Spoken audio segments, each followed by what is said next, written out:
Jadi berita menarik kita yang pertama adalah tentang Naruto, filem versi live action.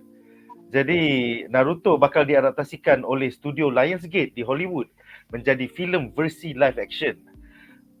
Dan Destin Daniel Cretton yang telah menulis dan mengarah filem Shang-Chi and the Legend of the Ten Rings di Marvel Studios akan mengadaptasikan manga popular ini sebagai penulis dan pengarah filem Naruto versi live action.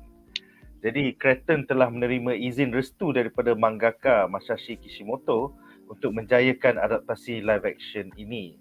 Menurut Kishimoto, dia mengatakan, "When I heard of Destin's attachment, it happened to be right after watching a blockbuster action film of his, and I thought he would be the perfect director for Naruto.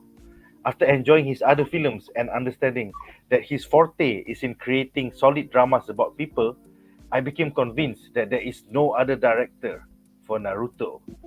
In actually meeting Destin, I also found him to be an open-minded director who was willing to embrace my input and felt strongly that we would be able to cooperate together in the production process." Jadi, projek adaptasi filem ini sudah dibangunkan di Lionsgate sejak tahun 2015 lagi, dan kehadiran Cretton menandakan suatu langkah positif untuk ia akhirnya menjadi realiti di Hollywood. So, wow. Aku rasa ni berita terbesar daripada minggu lepas. Aku ada dua soalan. Soalan pertama untuk Munif. Apakah pendapat anda tentang Destin Daniel Cretton, penulis dan pengarah bagi filem Shang-Chi and the Legend of the Ten Rings, bakal mengadaptasikan Naruto menjadi filem live action? So, silakan.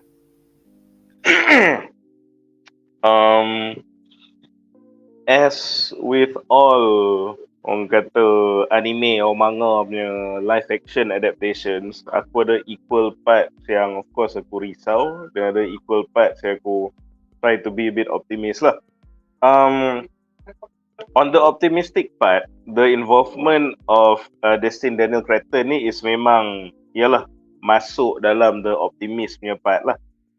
Sebab you know, going by the movie Shang-Chi, that's actually a very solid adaptation of an Asian-centric punya reading material. So kau boleh kinda equate that to Naruto juga lah kan.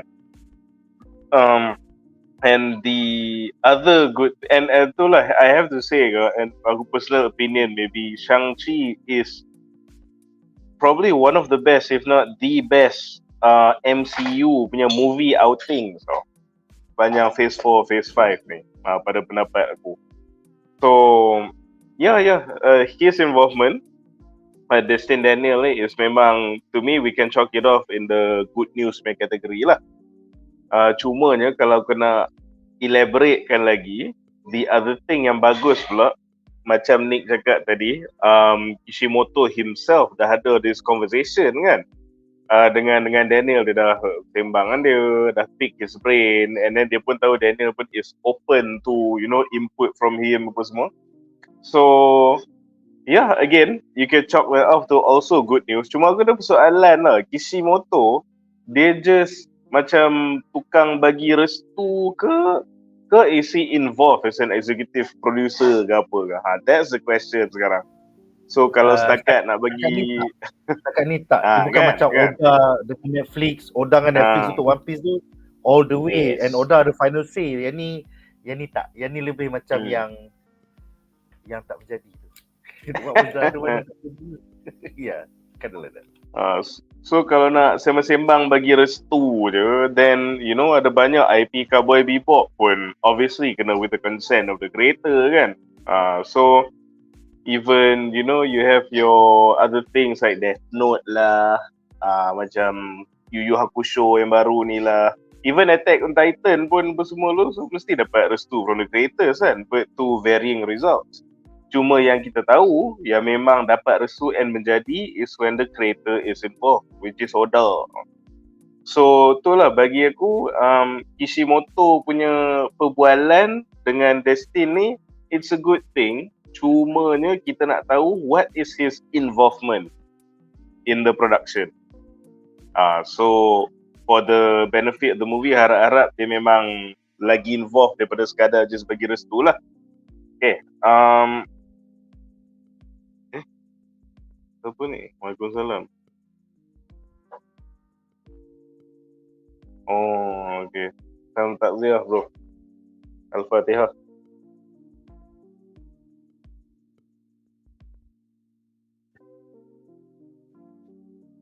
Salam takziah, bro. Stay strong.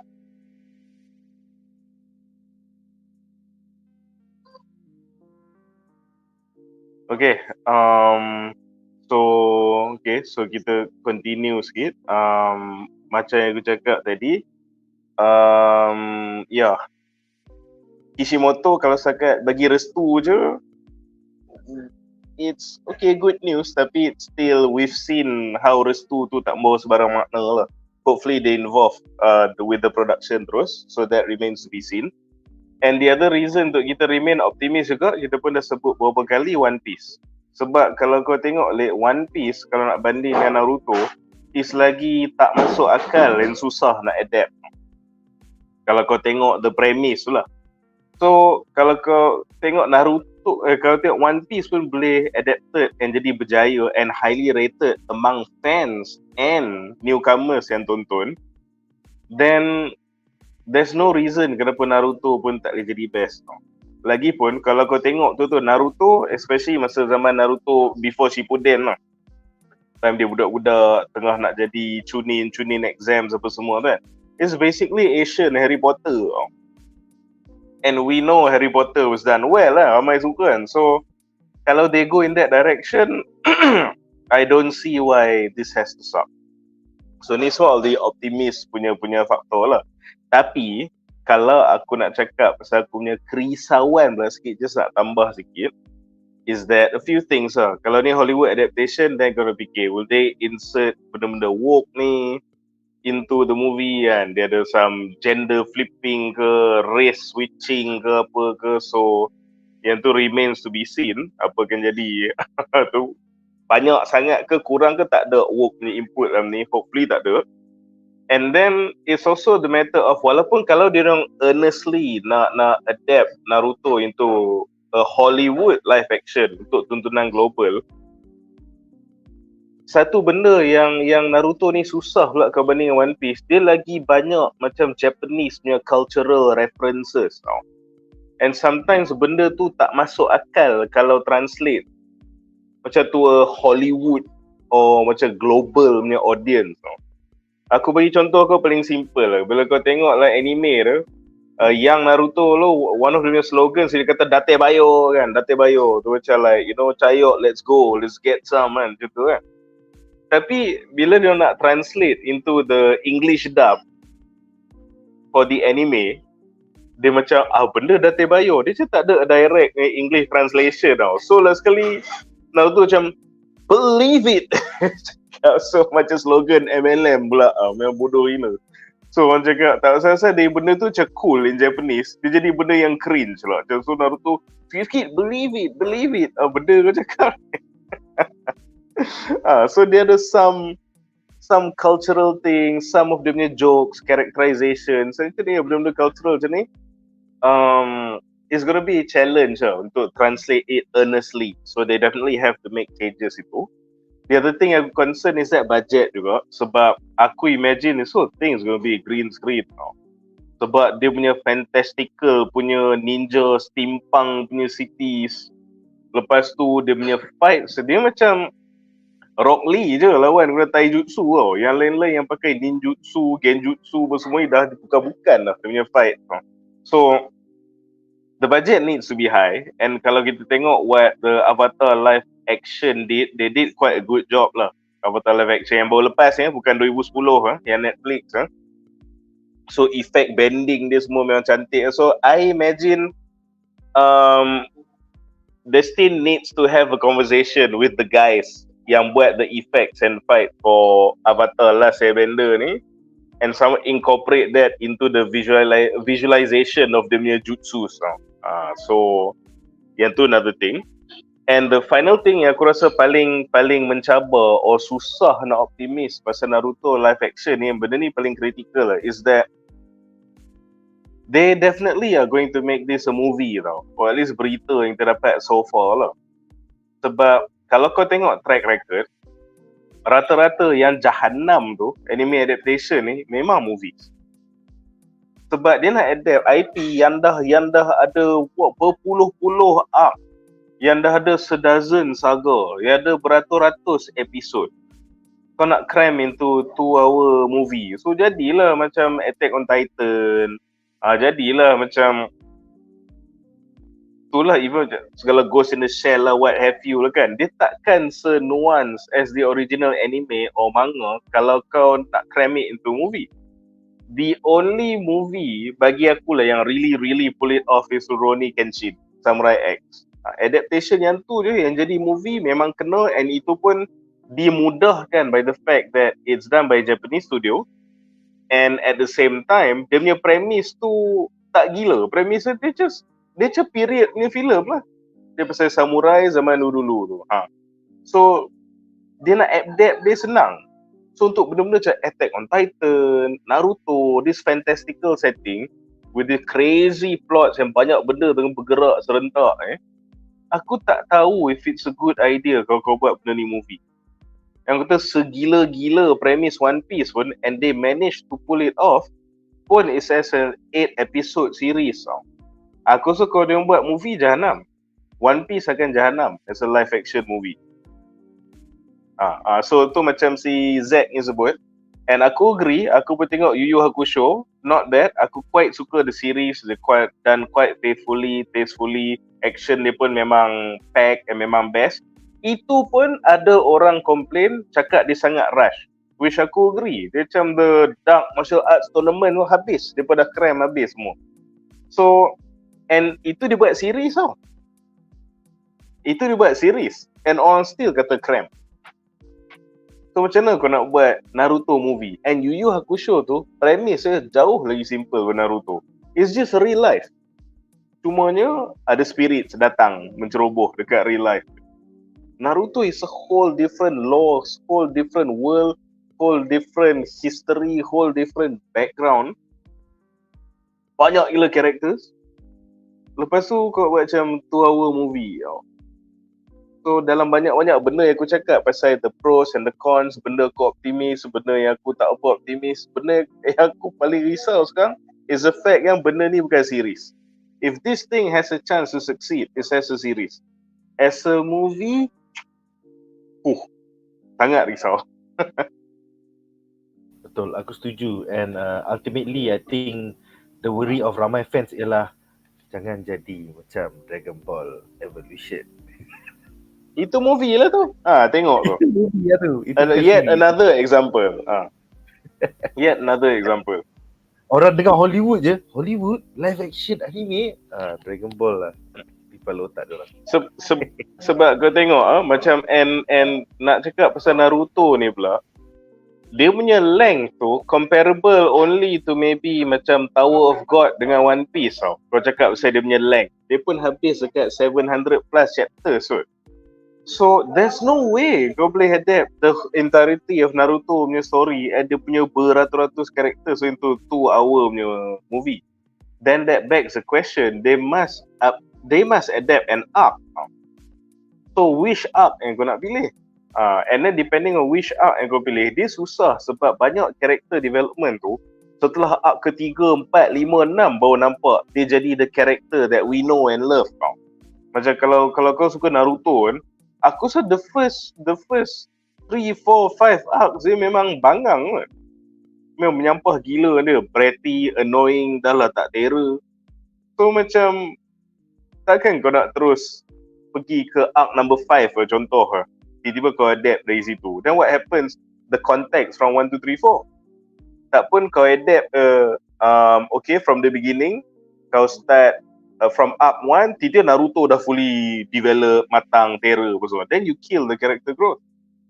Yang tu dia jadi one of the bad examples daripada the Avatar live adaptation Netflix ni, is that Aang the episode 1 keluar dari ice terus matang. Keluar dari ice, kita kena pergi mission ni, kita kena settlekan ni, kena kalahkan Lord Zai, kena belajar semua bending, semua elemen. Padahal the charm of Aang dalam animated series, dia keluar dari ice, dia memang bangang gila, buat banyak gila benda bodoh, tak dengar cakap, childish, jadi punca, selalu asyik buat masalah. But then that's when bila dia finally matang one on one dengan Pilot Ozai, tu macam this is it bro. That's character development. So itulah again going back to Naruto, entah, it just sounds like a really bad idea untuk buat movie. Kalau series aku okay lagi. Risau sangat pasal buat movie. Aku rasa one way yang Lionsgate boleh buat semua orang macam tak worried sangat ialah kalau dia announce kita nak buat multiple movies over time. Maksudnya kita nak buat macam Harry Potter series, ada 8 filem selama 10 tahun kind of bullshit. Maksudnya kita akan buat story ni semua akan jadi like 8-10 filem. Then baru kita macam confident sikit going into this lah. Tapi tu ni, and aku terfikir je, they might say macam tu, macam dia nak umum maybe benda ni se-trilogy ke benda kan. Tapi then aku cakap pasal the pacing and character growth bro. It would, kalau kau follow honestly, the first movie will suck. But then it's necessary for the second and third movie or arcs. Dia macam ni lah, contoh macam ni lah Madam Web baru ni kan. So kita tengok Madam Web, tu dia kena game tau. Semua perempuan ni belum jadi Spider People, diorang pun tak pakai lagi suit diorang. Dah 2 minit terakhir baru Madam Web jadi fully Madam Web. So kau nak tengok yang selebihnya, movie kedua lah. By then orang dah macam by then orang dah tak nak tengok. So ni aku cakap, this is the danger of, kalau kau buat movie, kau habiskan this one movie, and then the character start develop lagi, it's gonna suck. But then kalau kau rush dia punya development, auto development pula tak ada. It's like kau bunuh diri kau sendiri. There's no way you can go that this can work if it's not a series. At least series, episode ni jadi ni, kau okay sebab kau tak judge dia per episode. Kau judge dia as the season end. So kau ada more breathing room untuk buat the character development tu. Not with a movie. Unless there's another option, ni spekulasi aku, kalau memang dia buat jalan cerita lain terus using the familiar characters macam it's an iteration so benda ni jadi macam Destin Daniel Cretton punya version of Naruto, which aku akan faham kenapa kau nak buat macam tu, but you definitely know there will be people angry kau buat macam tu. Tapi sebab tu cakap, last kali kau buat movie kau bunuh diri kau, you put yourself in this situation. It'd be interesting to see how you navigate this situation. Tapi bagi aku it's so unnecessary. Buat je lah series. Lagi senang hidup. Betul. Unfortunately, Lionsgate is a small studio, so diorang tak ada streaming platform. You know, tak ada makna kalau diorang buat tu, lepas tu bagi free kat Amazon, lepas tu berjaya. Lepas tu diorang macam, tu barang kita. You know, so they don't get to reap the benefits from a streaming platform because they don't have a streaming platform themselves. So agak sedih, unfortunately. Macam tu lah. Alright, so kita ada beberapa soalan daripada penonton di rumah. Aku akan bacakan sekarang. Shikamaru bertanya, agak-agak boleh berjaya ke live action Naruto ni? Aku rasa Munif dah jawab kebaikan soalan kau. Dan siapakah yang para panelis nak cast? Well, ni filem Hollywood, so aku nak Tom Holland sebagai Naruto. Aku nak ni Ed Sheeran jadi Gara. Bodoh sial. Kau ada any Hollywood casting untuk Naruto menurut kau? Dia macam mana bila fikir casting Naruto ni, aku duk terfikir all the fine ladies yang boleh jadi Tsunade.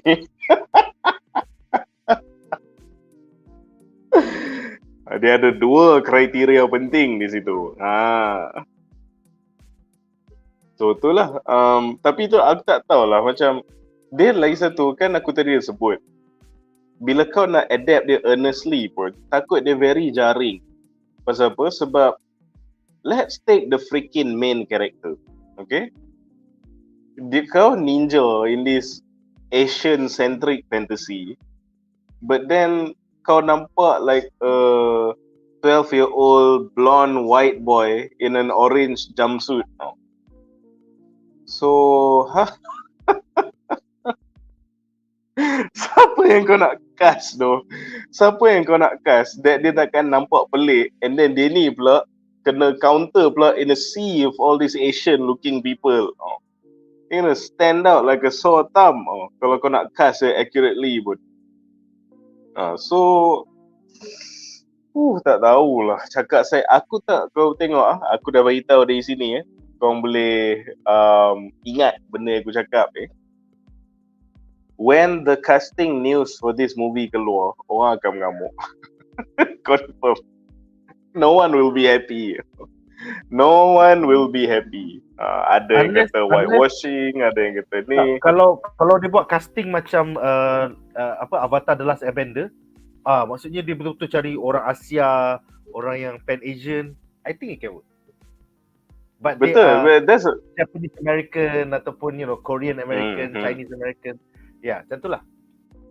Betul, it can work. Tapi itu macam cakap lah, even bila kau nak adapt dia earnestly, and if you do, dia kan nampak jaring. Pasal your main character pun is so out of place. Dia macam, this one of the things yang visually macam pelik sikit nak adapt. Tak tahulah. Tapi itulah, we'll see lah. Actually some of the weird macam One Piece yang characters pun nampak okay je lah, live action kan. So hopefully they consult with the guys behind One Piece Netflix how they went about the casting apa semua. So hopefully boleh okay lah. We'll see lah. Remains to be seen. Tapi macam cakap aku punya biggest worry is that this is a 2-hour movie. Tu aku tak nampak macam mana dia nak buat. Itulah. Dia terlalu banyak plot untuk nak masuk dalam 2 jam sahaja. Aku nak macam mana kan. Aduh, Austin Butler sebagai Naruto tu kan. Alright, seterusnya Nameless bertanya. Aku tahu. Yang aku tanya siapa, kalau kau remember, aku dah lama tak tengok. Siapa mamat yang macam sakit, yang dia guna jutsu tulang-tulang tu. Aku rasa tu Jared Leto boleh main dia. Yang dia lawan Gara dengan Rock Lee. Aku dah lupa nama, dah lama tak tengok kan. Boleh tu, Jared Leto. Jared Leto tiba-tiba. Alright, Naruto live action stream dekat platform mana? Jawapannya tidak, dia bukan streaming. Dia akan masuk ke Pawagam. So Lionsgate yang own John Wick, dia tak banyak IP. So dia akan buat ni jadi satu daripada IP dia yang dia nak bawa ke Pawagam. Sama-sama kita nantikan. Kemudian Muhammad Imran bertanya, adakah diorang akan pakai Japanese actor macam live action Bleach dan diorang akan cakap Jepun? I don't think so. This is a Hollywood production. Most likely kau akan dapat orang American. So kalau casting dia pandai, dia cari Japanese American, Korean American, Chinese American, Taiwanese American. Kalau kau ambil orang komputer, aku rasa filem ni hancur lah. Dia kena cari macam tu lah, orang macam makin you tau. Zoro lah, One Piece kan. Dia okay nampak muka Asian, Pan Asian, what have you. Tapi bila dia cakap English pun tak janggal tau. So macam kena lah, okay lah dia. Somehow he lands that sweet spot. Padahal dia macam orang rambut hijau, pedang 3. Kalau ada anyone in that crew tu yang nak nampak pelik, memang dia tau. Tapi okay, steady. So they need to find guys macam makin you tu. Dia still tak hilang that Asian punya vibe, tapi ada that international punya appeal pun dia ada. Soalan seterusnya daripada Muhammad S. Ismail yang bertanya, apakah ini trend streaming service sekarang untuk menguji market tontonan semasa ataupun creator saja nak cabar diri untuk tukar anime ke live action? The thing is, ini bukan untuk streaming platform, ini adalah untuk Pawagam, dan Lionsgate dah bangunkan projek ni sejak 2015 Diorang cari pengarah, cari penulis. It's only recently 2024 ni diorang dapat pengarah dan penulis Destin Daniel Cretton. So it's not for streaming, it's gonna be for the cinema. Seterusnya Shinsatsu bertanya, kalau bukan Netflix yang buat, aku agak risau. Diorang ada jemput juga ke penulis manga Naruto ni? Macam kita bacakan tadi, dia dapat restu saja, tapi dia tak akan terlibat seperti mangaka Oda, Ichiro Oda dengan One Piece Netflix tu. Maksudnya dia boleh pangkah, aku tak suka episod ni, filmkan balik, tukarkan balik. So bila mangaka tu tak dapat full control, risau. Dia akan jadi sampah lah. Ada kebarangkalian untuk dia jadi sampah. Betul lah. Seterusnya kita ada soalan daripada Shikamaru. Munif, mana lagi teruk? Madam Web ke Taika Waititi? Aku rasa tu macam apple dengan orange tu. Tapi ya, apa pendapat kau? Dia dia macam mana? Okay, dia kalau Taika Waititi ni, dia kau kena faham dia teruk dari segi apa. Sebab Taika, kalau kau tengok What We Do in the Shadows dengan latest movie dia, First Goal, Last Goal Wins, cerita saya bola tu semua kan. Bila dia buat cerita komedi and dia memang badut, so cerita tu jadi best tau. So ada movies dia yang aku enjoy. So cumanya dia salah Marvel lah pergi hire dia untuk Thor, which is kau punya founding Avenger, watak yang penting, watak yang serius. And then dah lah Thor tu watak penting serius, kau letak lah Ragnarok yang patutnya dunia dia Asgard dia kiamat, kau letak dia lah God, the God Butcher, makhluk yang nak bunuh seteru dia lah apa semua kan. So dah tu kau letak director badut, dia jadi tak best. Bukan sebab macam Taika tu bangang sangat, tapi itulah kau tak guna orang yang betul di tempat yang betul. Dia macam kau nak buka nut pada roda kereta kau, tapi kau pakai garpu. Dia macam tu lah. So yang Madam Web ni pula, Madam Web ni bagi aku, so dari sudut tu Madam Web ni memang jauh lagi teruk lah. Sebab Madam Web ni buat banyak benda yang aku tak faham. Tu beza dia. Kalau Taika, movie Taika tu teruk tapi aku faham. Sebab forte dia komedi. Kau letak dia dalam movie yang patut serius. So aku faham kenapa movie jadi tak best. Tapi Madam Web ni, dia lagi teruk sebab aku tak faham kenapa jadi tak best. Kau buat superhero movie, tapi tak ada siapa lawan. Kau buat superhero movie, tapi dia orang tak pakai dia punya suit. Kau buat superhero movie yang berkaitan dengan extended universe Spider-Man, tapi tak ada Spider-Man. Kau product placement Pepsi, kau punyalah teruk product placement Pepsi tu sampai Pepsi sponsor kau yang bunuh the main villain. Nothing in the movie makes sense. Lepas tu kau ada license Spider-Man tapi kau gila-gila tak boleh tunjuk Spider-Man. Lepas tu kau ada Sweeney tu kau tutup asset dia. So macam apa benda yang kau nak buat ni sebenarnya? So Taika dia letak di tempat yang salah. Tapi Madam Web ni dia macam sengaja nak jahanam. So dia lagi bodoh dari segi itu.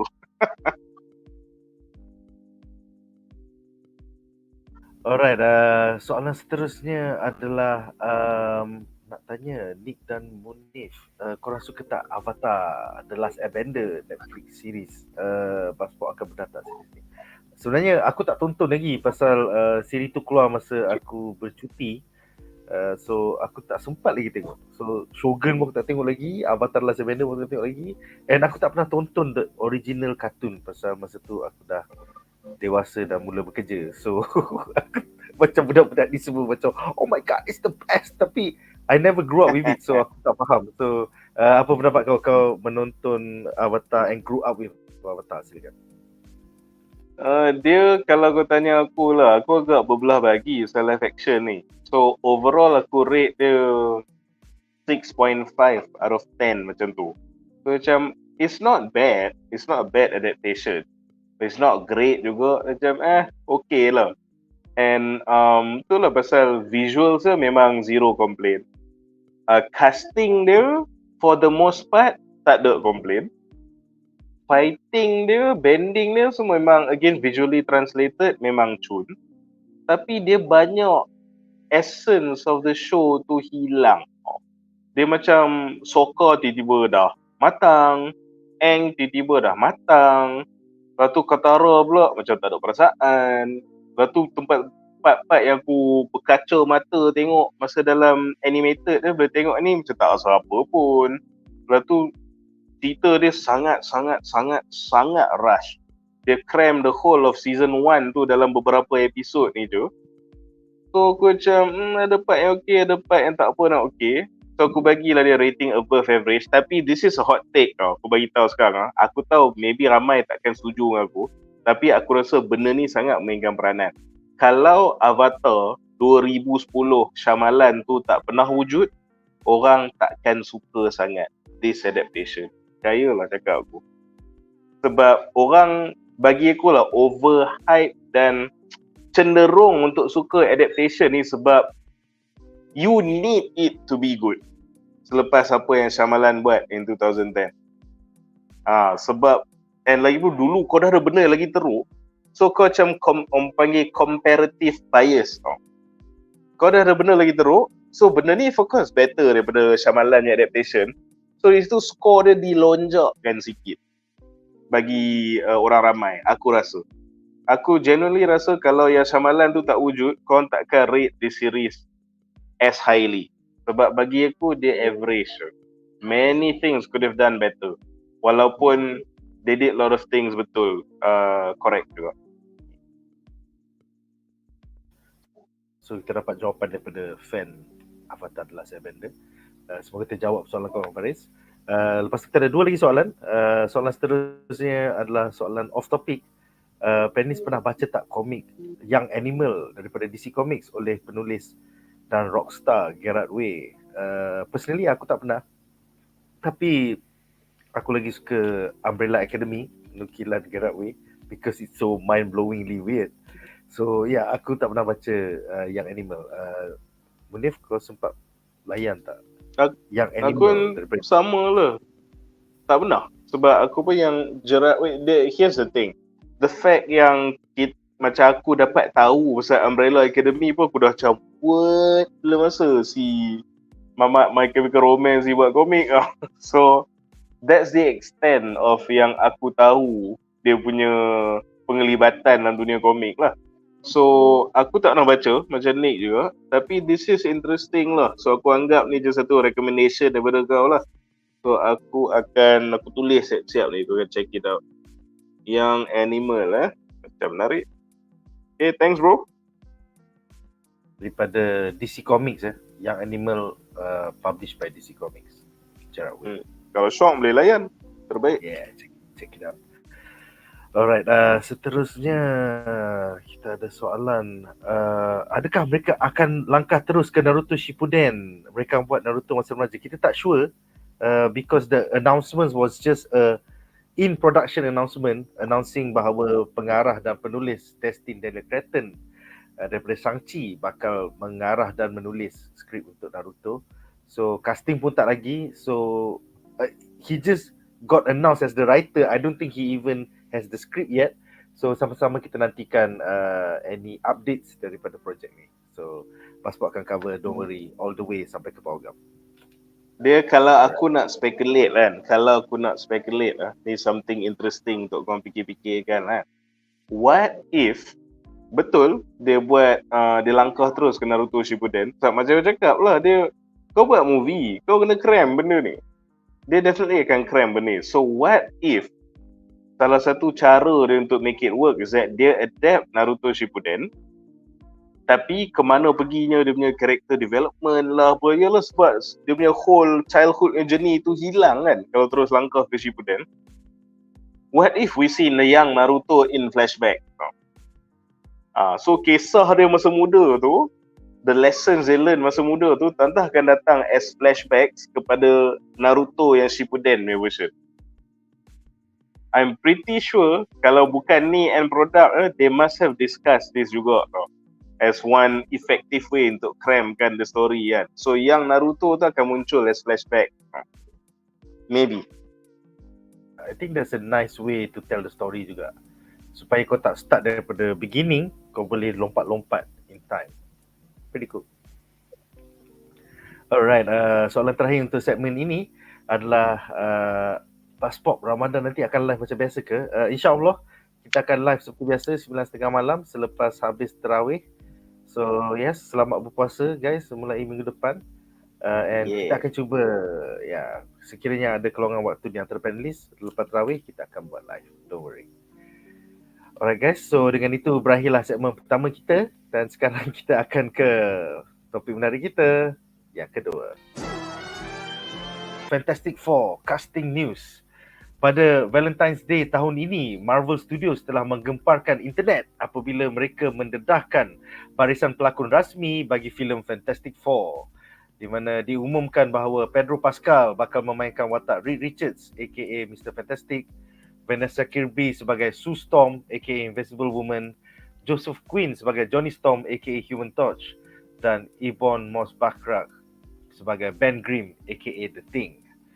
Jadi soalan pertama aku malam ini adalah, apakah reaksi anda tentang barisan pelakon rasmi filem Fantastic Four ini? I mean, these names semua dah macam palatau, semua dah spekulasikan dan rumor for months. Tapi on Valentine's Day kita dapat confirmation that this is our Fantastic Four. So apa pendapat kau? Silakan. So tu lah, kalau kau nak follow BuzzPop punya catching up dengan casting news, kau akan tahu yang aku sangat happy with this confirmation of the casting news lah. Sebab, and aku tak guna this word a lot, so korang pun tahu, tapi aku boleh kata this casting news is basically almost perfection. Serious, is basically perfection lah bagi aku. Sebab kalau kau go through the cast kan, you know, you have Pedro Pascal as Mr. Fantastic. He is a damn good actor. He's a damn lovable actor. And even kalau lah orang nak criticize, kata dia tak nampak macam Reed Richards in the comics pun, man, you only need to look at The Last of Us kan. He looks nothing like Joel from The Last of Us. Kalau kau tengok gambar, tapi bila dia start bercakap, dia start bergerak, dia start pandang kau, dia start peluk kau semua ni, kau macam mana dia nampak je Joel tiba-tiba. Padahal kau tengok gambar sebelah-sebelah langsung tak macam Joel. So that's really crazy to me lah. That's a testament to how good he is as an actor. And aku rasa he can definitely pull off Mr. Fantastic. Lepas tu of course, kau cakap pasal Sue Storm, Vanessa Kirby memang aku punya first choice for this character. Sebab well, number one, she's freaking hot. Itu tak payah cerita lah. And aku pun pernah sebut tu, dia pun bukannya macam lawa yang lembik tau. So kalau kau tengok the current, jangan tengok the 60s lah, tengok the current iteration of Sue Storm, dia pun she's a leader. She's badass and banyak kali dia kena take charge pada Reed. So Vanessa Kirby has that, kau tengok, okay dia ni lawa, but you do not mess with this person. He has that look to her, macam dia ada that gravitas kan. So Vanessa Kirby pun memang perfect lah for Sue Storm bagi aku. Memang kena sangat-sangat. Lepas tu Joseph Quinn, tak payah cerita lah. So this guy is basically a heartthrob. Lepas dia punya role dalam Stranger Things kan. Which is basically what Johnny Storm should be tau. Kegilaan ramai, kesukaan ramai. So daripada hasil kerja dia dalam Stranger Things, the actor Joseph Quinn has already ada that repertoire. All that's left is just to dial it up to 11 and then perform as Johnny Storm with that charisma and fan base yang dia memang dah ada tau.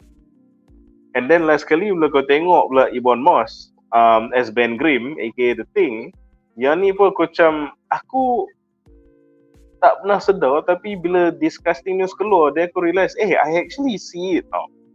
Sebab kalau kau tengok The Bear, and kalau kau familiar with Ben Grimm yang characterization, dia just so naturally embodies that, you know, American urban, you know, orang cakap saya di Chicago, New Yorker punya tough guy, punya mulut laju, punya jenis orang macam ni kan. Kau tengok dia dalam The Bear, dia tinggal nak jadi colour orange dia. That's Ben Grimm. Cuma Ben Grimm lagi wholesome sikit lah pada asshole dia dalam The Bear kan. So kalau kau tak tengok lagi The Bear, take my word for it, please watch the series. Dan kau pun akan setuju, okay, this guy's gonna be a very good Ben Grimm. So aku being someone yang kau pun tahulah aku suka mengkritik benda kan. Aku cuba cari salah dengan casting tau, tak jumpa. Susah. Believe me, I tried tau. If there's one thing yang aku boleh macam kononnya nak nitpick dan nak jadi pesimis pun, maybe Joseph Quinn tu sebab dia jadi this wholesome good guy dalam Stranger Things. The one thing yang he is mainly known for kan. Boleh ke dia jadi this gila babi jambu player asshole? Cheeky jambu player asshole.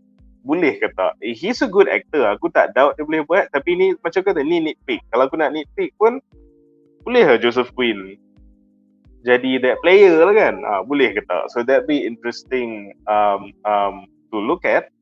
Tapi as of now, 100% optimistic and happy with this casting choice lah. And pendapat kau tentang dengan selambanya dia just drop it as a Instagram post or Facebook post, Happy Valentine's Day. Was that a counter strategy untuk kehambaran Madam Web that came out on the same day, Valentine's Day juga? Is this 5G Dia- secret plan? Silakan. Dia sebenarnya macam, aku kesian dengan Sony tau. Dia macam mana, Sony is in an abusive relationship dengan Marvel tau bagi aku. Sebab kau bayangkan, Spider-Man tu dia orang punya. Lepas tu dia orang buat deal kongsi dengan Marvel. Lepas tu dia orang tak boleh sebut Spider-Man. Dah kenapa? Lepas tu at the same time, dah lah kau jahanamkan movie kita orang sebab tak bagi langsung pakai Spider-Man. Lepas tu kita orang keluar lah Madam Web yang semua orang tahu is gonna be shit. Everyone knows. This is not competition to the MCU. And kau bunuh dia juga dengan Deadpool, dengan Fantastic Four. So macam aku kata abusive relationship. Then it's a flex. It's a completely unnecessary flex. Dia macam meme tu, just stop it. He's already dead kan. Sudah-sudah. So tak cakap saya time tu lah juga nak drop X-Men 97. So memang kesian gila Sony, kesian gila Madam Web. So dia just and macam Nick cakap, kenapa dia bersahaja just drop an Instagram punya Valentine's Day post, because that's a flag. Dia tak perlu belanjakan berapa ratus juta, bawa discuss, pergi press conference, Dia just drop an Instagram post and all semua, nothing in the world matters dah. The fandom semua, Fantastic Four. So, itulah, this brings to another point nak cakap. Kalau korang kata superhero fatigue, then that's not true. From the reaction of X-Men 97, Fantastic Four, and the Deadpool punya trailer, most viewed trailer the Super Bowl kan. So, going back to MCU sikit, you know the fire is still there. Don't fuck it up. Orang still ada minat lagi ni. Orang still suka. So, hopefully kali ni, just stay true to the source material. You can have our money, we can have our fun. Jomlah bagi sama-sama menang. Janganlah buat hal. Alright, seterusnya kita kembali kepada berita ni. So diumumkan juga bahawa sesi penggambaran bagi filem Fantastic Four akan bermula di London, UK pada musim panas 2024. Manakala skrip Fantastic Four sedang dikemaskinikan oleh penulis Eric Pearson, kroni setia MCU yang telah menggarap skrip bagi filem Thor Ragnarok, permulaan Thor menjadi pahlawan, dan juga Black Widow, di mana Taskmistress adalah anak perempuan Dreykov. Jadi soalan aku kepada panelis, memandangkan kedua-dua filem MCU ni agak hambar pada pendapat kau, patutkah peminat tegar MCU risau bahawa filem reboot Fantastic Four kali ketiga ni atau kali keempat mungkin akan ke laut juga? Silakan. Okay, dia, kalau aku nak jawab benda ni, aku kena pergi balik macam tadi lah. Tadi Shikamaru tanya yang pasal Taika versus Madam Web kan. So pasal macam aku cakap tadi lah, walaupun aku tak suka all the Thor movies yang Taika pegang, but it's only because dia orang salah letak tempat dia. That's the issue. Dia salah letak tempat dia. So kalau kami nak cakap pasal, kalau akulah nak komen pasal this writer yang buat Black Widow yang semua orang kata tak best, Thor Ragnarok yang memang aku pun tak suka. But here's the thing, Thor Ragnarok ramai orang suka sebab dia memang entertainment wise yes apa semua. Cuma aku just tak rasa that tone fit with Thor. And Ragnarok pula tu is supposed to be very depressing and dark. So tone tu memang would make for an entertaining movie, but not for Thor. Tapi kalau dia pun nak guna the same writers yang did the writing for Ragnarok, tapi nak reply into the more, laid back, cheesy Jetson style Fantastic Four of the 60s, it could work. That writing could work. Kalau betul dia pun nak go with that, itulah macam cakap, that 60s wonky Jetsons punya tone untuk Fantastic Four kan, then that writing for Thor Ragnarok could work. And lagi satu, kalau kita risau saya movie Black Widow tu, terus terang cakap, they just fucked up one thing, and that's because of the woke quota lah. Taskmaster tu ditukar jadi Task Mistress yang zero personality tau. Kalau dia buat Taskmaster as per the comic, no one akan cakap movie tu tak best. In fact, semua orang kata movie tu best. Sebab the rest of it is okay. The rest of the movie, Black Widow tu is okay sebenarnya. Tapi orang macam... It's a family movie bro. It's a family. You got father, kan, mother, family movie juga kan. Yeah, it's a family movie. So in fact kau tengok, one of the good things about the movie is kau suka Natasha dengan Yelena punya relationship. And that carried through sampai ke Hawkeye punya series kan. So, and the only thing was just Task Mistress lah. So kalau kau tanya aku, the writer for Black Widow and Ragnarok, aku takkan be too hard on this person lah. Aku takkan terlalu tak ada harapan sangat with this news. Sebab kita nampak dia ada something, cuma dia pergunakan dia wrongly, in the wrong movies. So kita tahu dia boleh tulis pasal families, kita tahu dia boleh tulis pasal wonky fun movies. That sounds macam it fits Fantastic Four better than a Widow and a Thor movie. So dia case tiger lah. So kalau tak badut dalam movie badut, kau jangan tak badut dalam movie serius. So with the writer ni, kau terror buat family, kau terror buat wonky funny stories, maybe you do better in a Fantastic Four. So in fact dia boleh jadi a point to be hopeful about lah. Itu pendapat aku lah. Okay. Dan dengan itu kita akan ke part ketiga dalam berita ni.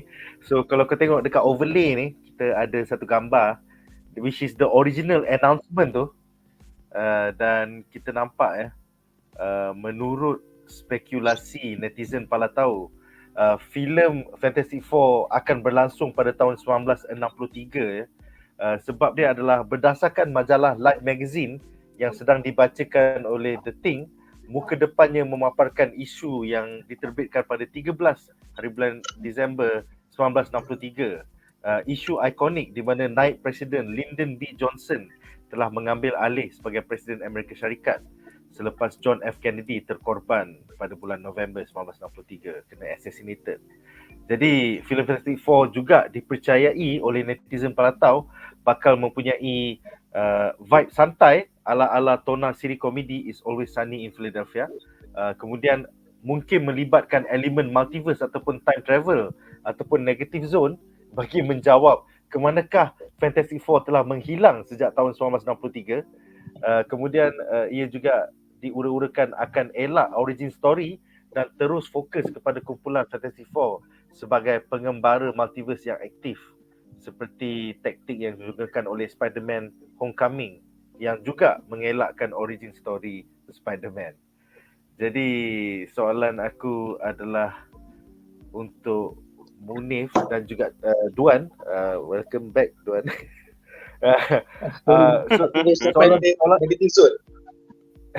Soalan untuk Duan tu, apa pendapat kau tentang casting Pedro Pascal, Vanessa Kirby, Ebon Moss-Baccarat dan juga Joseph Quinn untuk Fantastic Four? Silakan. Tak ada black actor. Aku rasa tak ada represent. So macam supposedly asal dia Thing kena perempuan. Human Torch kena black. Mr. Fantastic sepatutnya gay. Lepas tu kalau Invisible Woman kena trans. So macam tu baru Melayu lah. Barulah ni represent. Aku sebenarnya macam yang aku nak adjust aku sebenarnya aku macam kita pernah bincang lah. Aku ada favorite fan casting kan. Macam semua orang nak John Krasinski dengan Emma Blunt. Lepas tu the thing tu macam siapa-siapa pun boleh lah kan janji badan besar, walaupun nanti dia akan CGI. Human Torch pun janji orang tu boleh hot hat dengan hot stuff, so siapa-siapa pun boleh bawa. Sebab kalau rupa ni dia tak kisah sangat, dia siapa-siapa pun boleh, dia ni boleh bawa. Tapi so aku cakap janji orang tu boleh bawa watak 54 dengan bagus, siapa-siapa pun boleh pegang. As long as semua Caucasian. Nampak white supremacy sikit. Tak adalah, sebab kau nak back to the original kan, back to the OG.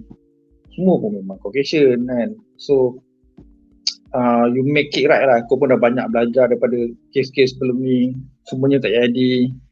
So back to the basic. Sebab this is the first Marvel family. Cuma aku rasa aku tak ada isu, tapi aku rasa ada certain fan ada isu dengan Pedro Pascal sebabnya dia Puerto Rican ke, dia Latino lah, sebab dia Latino kan. Sebab supposedly kena Caucasian betul-betul lah, kena memang white, bukan daripada Latino ke Mexican ke, sebab Pedro kan Latino. But then sebab kau tak boleh sangkal, sebab Pedro punya powerhouse punya ni daya penarik tu sangat kuat. Dia pun boleh je cakap biasa, rupa maybe rupa dia nampak macam dia jenis muka macam kan kata dia serius, tapi nampak macam orang kata jantan lah, muka dia jantan lah, macam orang kata boleh bergasak ke tak. Dia muka dia memang muka boleh bergasak, boleh bergaduh, sebab dia watak bawah sebelum dia pun semua boleh bergasak. So kita tahu Richard ni macam jenis, dia bukan tak boleh bergaduh lah, dia lebih kepada thinker, solve problem. Kalau dia bergaduh pun kau tengoklah badan dia panjang kan, dia bukan buat gomong-gomong apa semua kan. Dia macam jadi bola lah, jadi tayar lah, jadi ni. So dia punya fighting skill pun tak seperti orang biasa lah kan. So kalau Pedro Pascal punya macam, kalau dari segi fighting so muka dia tu mungkin tak kena kan, tapi actually aku rasa dia ambil Pedro Pascal satu sebab powerhouse, second sebab dia ni memang dekat dalam meme dengan fan dalam fan punya ni community. Pedro ni orang panggil daddy muka daddy. Dia ada dua maksud. Satu memang dia muka ayah-ayah, jadi dia selalu jaga budak kecil, watak dia selalu jaga budak kecil. Satu lagi daddy, betul-betul daddy lah, yang untuk yang gadis-gadis horny kan. So dia ada 2-in-1, dua pun dia tapau. So dua market ni dia ni. So kalau jadi daddy tu dia boleh bawa family, at the same time dia hot stuff. So dua dia tapau. So aku rasa aku tak ada masalah dengan Pedro. As long dia pun nampak bijak, dia boleh lakukan jadi Richard. Aku percaya. So kalau macam yang Invisible Woman ni tu lah, Invisible Woman ni macam aku dah tak kisah siapa pun, janji kau blonde kan. Kau dia bagi yang lupa dah, tak ingat nama dia siapa. Sebab dia ni boleh berlakon, dia pandai cakap suara British kan. Vanessa Kirby daripada Vanessa Kirby ni kan. Fast and Furious. Vanessa Kirby, tapi ramai orang tak berhati dengan Vanessa Kirby ni sebab dia kata dia ni cucu Jack Kirby. So orang kata makroni lah, atuk dia dah mati. Padahal tak ada kena pun, nama belakang Jack Kirby, bukan cucu betul pun, tapi orang buat meme lah, kata patutlah dapat watak ni kan, atuk dia Jack Kirby kan, atuk dia yang pencipta tu. Adalah dia sebab dia nama dia pun tengah naik, so dia pun macam boleh membawa tarikan orang yang king fanboy ni lah kan. Lepas tu memang sebab Invisible Woman ni, Susan Storm dia macam, dia bukan je intelligent, dia kena hot stuff juga. Sebabnya dia yang akan tundukkan Namor. Namor tu punya ego, dia perempuan pun dia bunuh selamba kan. Kalau kau nak tundukkan dia kan, maknanya dia ni memang kena hot stuff gila lah. Seksi gila, tapi at the same time dia bijak. Dan dia pun boleh independent juga. Dia bukan mengharapkan orang nak selamatkan dia, tak ada. Sebab dia punya power pun Rupanya bukan hilang-hilang saja, dia pun ada power yang ganas kat dia boleh. Contoh dia boleh sekat pernafasan kau tau. Kalau dia lock muka kau dengan force field, kau tak boleh bernafas. Dia boleh buang oksigen satu. Lepas tu dia boleh buat force field dalam badan kau, dia boleh meletupkan badan kau. Macam-macam benda ngarut lah. So dia kena orang watak yang kuat lah. So mentor bersama, janji kau boleh bawa watak hot head semua. Dia pun nama dia pun tengah naik dekat Stranger Things semua bagus. So Ben Grimm ni orang kata the first Jew actor dalam Marvel kot. Sebab Ben Grimm memang Jew dekat dalam 24. So the casting Jew. So macam the right cast lah, dia tak ada ambil Chinese ke black ke, dia ambil betul-betul Jew. So sebab yang pelakon ni pun dia ni sebenarnya dia tinggi, tapi dia badan dia tak buff lagi, tapi dia memang tinggi. Dia tinggi tu ada. Dia orang kata dia akan CGI lah. Dia bukan pakai suit sebab teknologi dah power kan. So hopefully pakai seluar lah kali ni, yang sebelum ni tak ada seluar kan. Tentu dia bogel. So hopefully semua pun okey. Sebab semua pun pelakon yang tengah naik. Kecuali Pedro memang dah power. Lain semua tengah naik. So bagi dia orang peluang. Okay, kemudian kita ada soalan bonus yang Munif dah jawab tadi, iaitu apakah pendapat kau bahawa skrip Fantastic Four sekarang tengah dikemaskinikan oleh Eric Pearson, penulis Thor Ragnarok dan juga Black Widow? Tas mistress bro, tas mistress. Skrip macam mana, risau juga kan skrip ni kan. Aku rasa tengok direction dia. Kalau aku tengok dari segi direction dia ni, nampak dah okey sebab dalam 60s kan. So kita pun tak explanation. Aku rasa dia akan nampak kepada sedikit origin dan prequel. Lepas tu dia akan jump to real time tahun yang sekarang. Tu ada explanation apa semua. So pasal skrip tu, kalau script writer tu memang ikut landasan yang dah ditetapkan oleh Kevin Feige. So dia sebenarnya dia buat skrip berdasarkan benda yang dah ada tau. So dia dah bagi the map, road map lah, kata macam bagi roadmap. Okay, kita nak buat cerita macam ni. So kau buat skrip je. So aku rasa kalau lebih kepada macam tu, bukanlah macam okay kita tak ada apa-apa, kau buat suka hati kau. Kalau macam tu aku rasa memang hancur lah. So kalau macam dia dah ada roadmap, dah ada direction, so dia tinggal nak buat skrip macam dia punya one-liner ke apa benda apa semua tu, aku rasa okay lah. Kita hope for the best lah kan. So dia punya storyline pun tak tahu, cuma aku rasa dia macam dia tak boleh banyak kali ulang sangat pasal origin, dan dah kali ketiga tak boleh sangat. Dia kena origin tu dia kena buat macam montage je, montage memula origin dah. So that's it, semua orang dah tahu. So lepas tu kau terus forward. So sebab apa kau hilang apa semua. So lebih kepada mungkin terus cerita Dr. Doom pun dah ada lah, jangan nak cerita origin Dr. Doom tak payah. So dia lebih ke depan, kau nak ke depan ni kau hilang sebab apa, kau ada musuh baru, macam mana apa semua, untuk apa peranan kau dalam MCU sekarang ni, apa impact kau, terus direct terus. So hopefully mungkin terus ada Frankie Richard dengan siapa yang ada pembuat seorang lagi. So hopefully skrip tu dah ada mengikut landasan, bukanlah shot sendiri. Sebab kita risau sebab dia punya track record script writer tu tak cantik kan. So kita risau sebenarnya. Hopefully Kevin Feige pantau lah. Tu je. Dan itu membawa kepada soalan terakhir untuk segmen ini adalah untuk Munif. So kita dah dengar tentang spekulasi bahawa the initial image tu pun dah tunjuk 1963 ya. Dia ada Life magazine yang dia baca tu is the Lyndon B. Johnson one lah.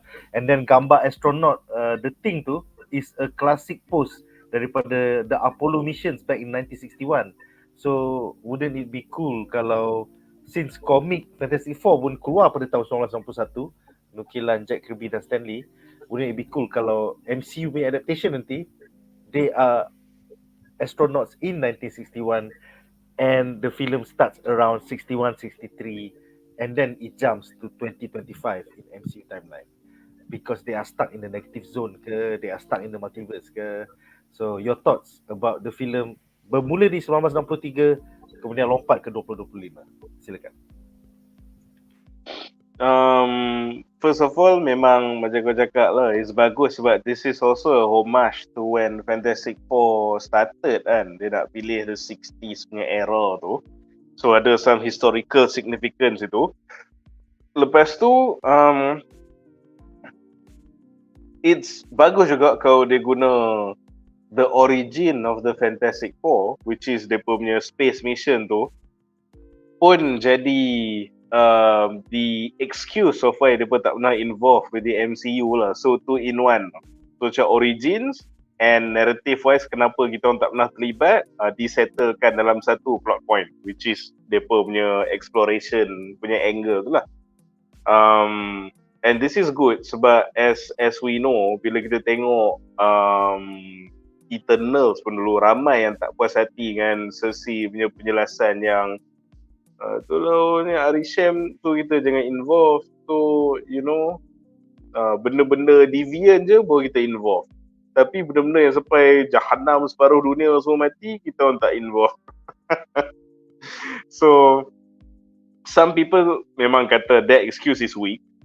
Tapi bagi aku, kalau kau kenal betapa dahsyatnya the Celestials in the comic, so you know the Eternals, tangan dia pun terikat, dia orang tak boleh buat apa.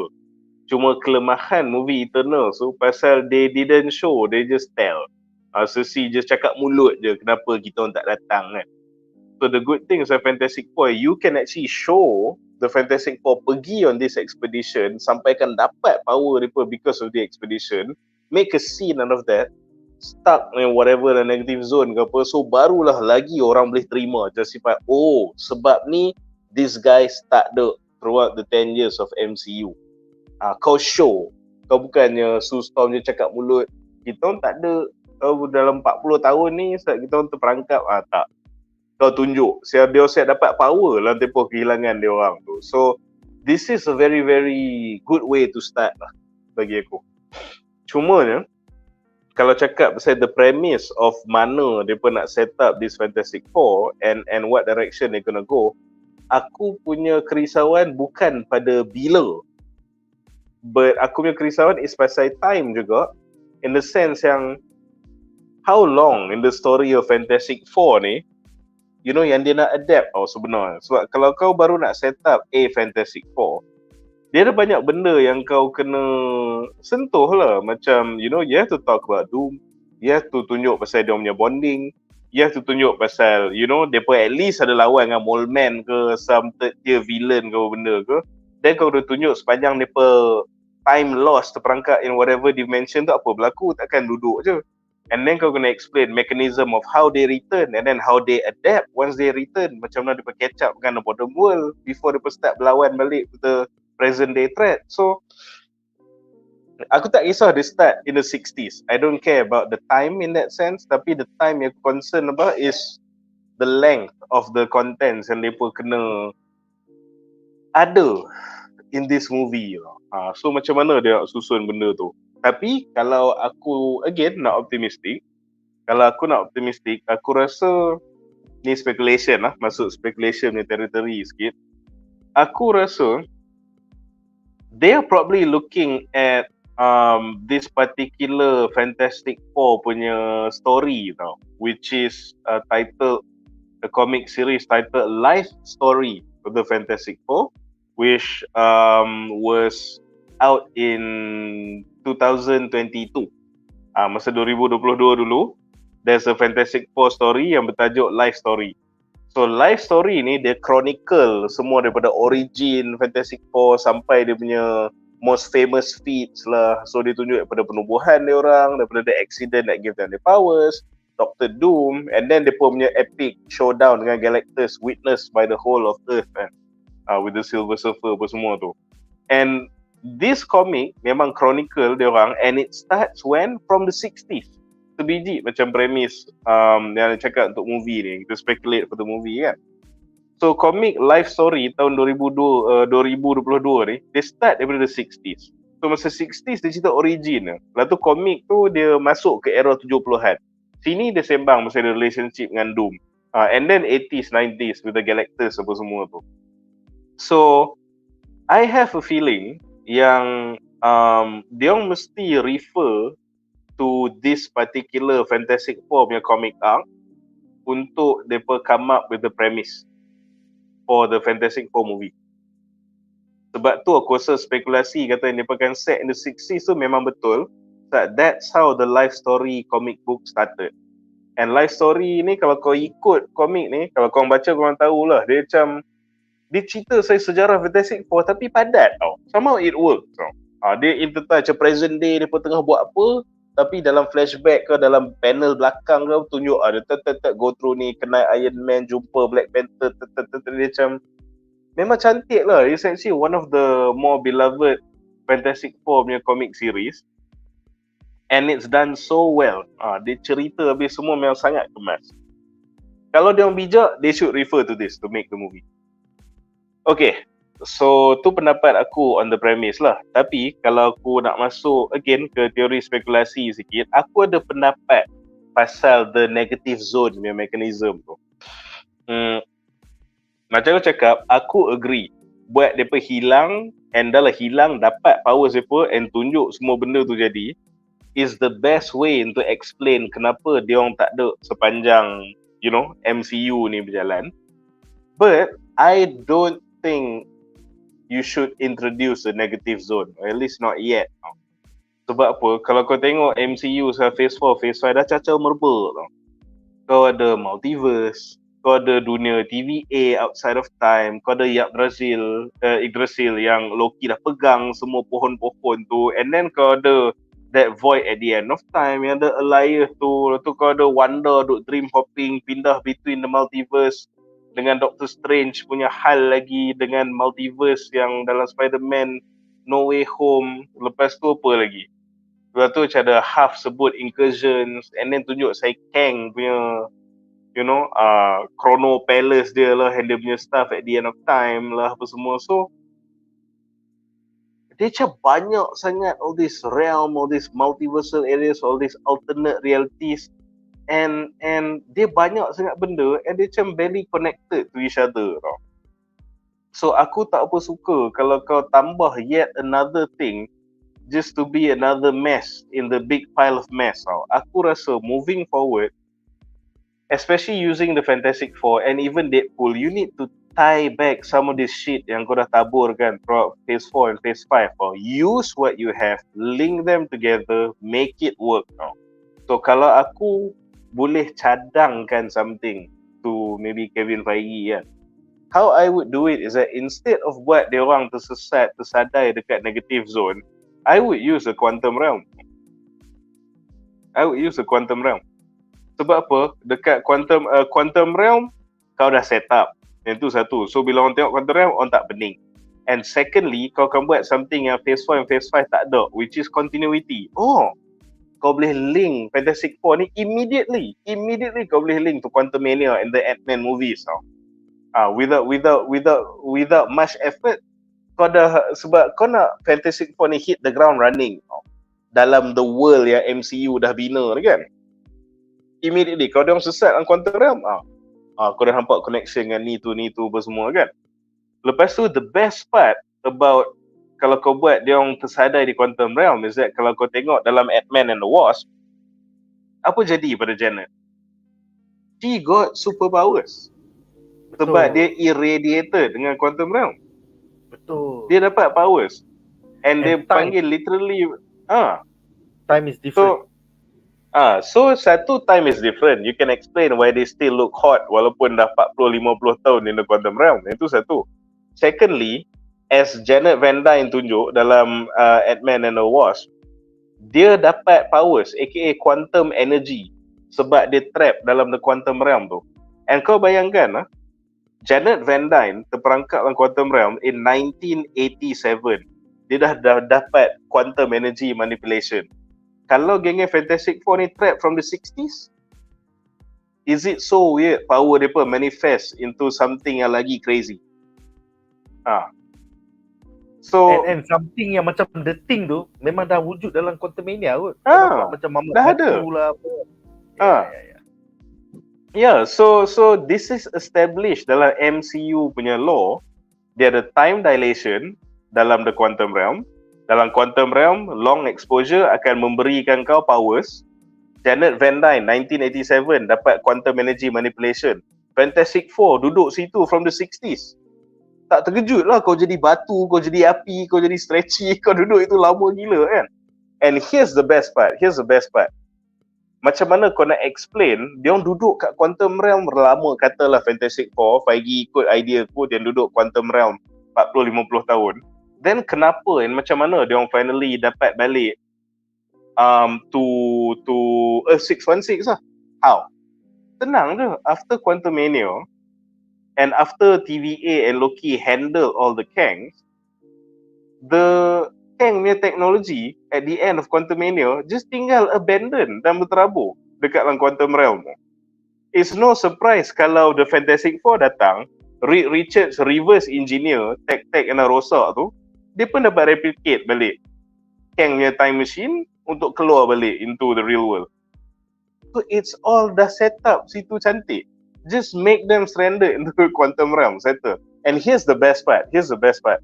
Dalam Quantum Realm, kau dah establish dalam tu ada banyak makhluk pelik. Makhluk batu lah, alien macam itu inilah, benda yang boleh jadi kecil besar, benda yang boleh jadi macam macam jeruk makan orang, whatever. Ada alien yang cute-cute, ada alien yang pelbagai, alien yang tembak muka, tembak laser, yang kepala torchlight tu semua kan. Is it so weird yang kau boleh tunjuk segala blaster, segala annihilus pun is memang a native to the Quantum Realm. And kau boleh tunjuk dia finally muncul sebab the threat of Kang dah tak ada. Sebab Kang dalam Quantum Realm tu dah tak ada, baru keluar setan-setan yang lain ni. Segala blaster dengan Nihilus and so on. Yang traditionally ada dalam the negative zone in the comic kan. So, aku rasa they should make use of the Quantum Realm. Based on the reasons yang aku cakap tadi lah. Ada time dilation, Quantum Realm give Janet Van Dyne powers, which could easily explain apa jadi ke Fantastic Four who would have stayed there longer, and kau ada mechanism untuk patah balik with the leftover Kang punya tech kau. And kau buat semua ni, kau create balik that connectivity between Phase 4-5 with the Fantastic Four. Tak payah nak set up this whole new law untuk negative zone tiba-tiba kan. So, entahlah, kita hanya mampu berspekulasi lah. Betul. Menarik. I think that brings us kepada soalan-soalan daripada penonton di rumah. Pertama sekali, terima kasih kepada Haji Chaos. Thank you belanja kita orang minum teh tarik. Norman Readers sebagai anime terbaik. Nanti kita akan bincangkan nanti. Itu berita terhangat hari ini. So seterusnya kita ada soalan-soalan. Time 4A bertanya, pada pendapat panelis, adakah casting untuk Dr. Doom perlu someone yang muka macam Romanian, macam Cillian Murphy? Cillian Murphy pelakon Oscar bro, dia tak nak pelakon filem-filem MCU yang ada kelas. Tapi ni kau kena ingat, semua pelakon Oscar semua masuk MCU. Brie Larson, apa nama semua yang menang Oscar semua masuk MCU. Macam Cillian Murphy ni aku rasa dia ada case dengan Marvel kot. Dulu kau perasan Cillian Murphy ni dia jenis sapu apa job pun. Sebab dulu dia tak ada nama lagi kan. So macam kau bagi apa cerita mengarut Red Eye ke apa. Cerita dekat dalam kapal terbang Red Eye, cerita bodoh tu pun dia berlakon. Dia tak beli. Tapi sejak dia dah ada nama, dia dah macam biasalah milih sikit lah. Lepas tu aku rasa dia ada problem sikit dengan Marvel sebab dia macam DC boy lah. Dia macam dia suka Nolan kan. Dia kan memang pro Nolan. So dia macam tak nak cemarkan Duli ke apa kan, dia tak nak cemarkan dia punya tu lah, sebab dia dah DC boy, dia tak nak pergi Marvel. Aku rasa lah sebab dia pun macam dia dah tamat dia punya kisah dengan superhero sebab dia dah tua kan. Tapi kalau dia join ni memang kata macam kalau dia kata aku akan join Marvel kalau ada watak yang kena dengan jiwa aku memang Doom lah, memang Doom. Tapi tak tahu lah. Bersihap. Seterusnya Shikamaru bertanya, Fantastic Four bakal ada Herbie kan? Yes, Herbie merupakan robot yang robot butler yang di dalam siri animasi The New Fantastic Four. Dia menggantikan Human Torch. Basically kau nampak Herbie sebelah The Thing, dia tengah bagi minum kopi ataupun dia bagi secawan kopi kepada The Thing yang tengah baca majalah. So yes, Herbie bakal ada. Dan akan disuarakan oleh siapa, kita tak sure lagi. Tapi dekat Twitter Ricky Gervais tanya, boleh tak aku mencarut kalau aku jadi Herbie? So no lah, jangan Ricky Gervais. I think that be the worst casting ever. But yeah, it'd be cool. Kita tak tahu siapa dia. Dia kalau voice actor kan, satu lebih aku rasa Alan Tudyk kot.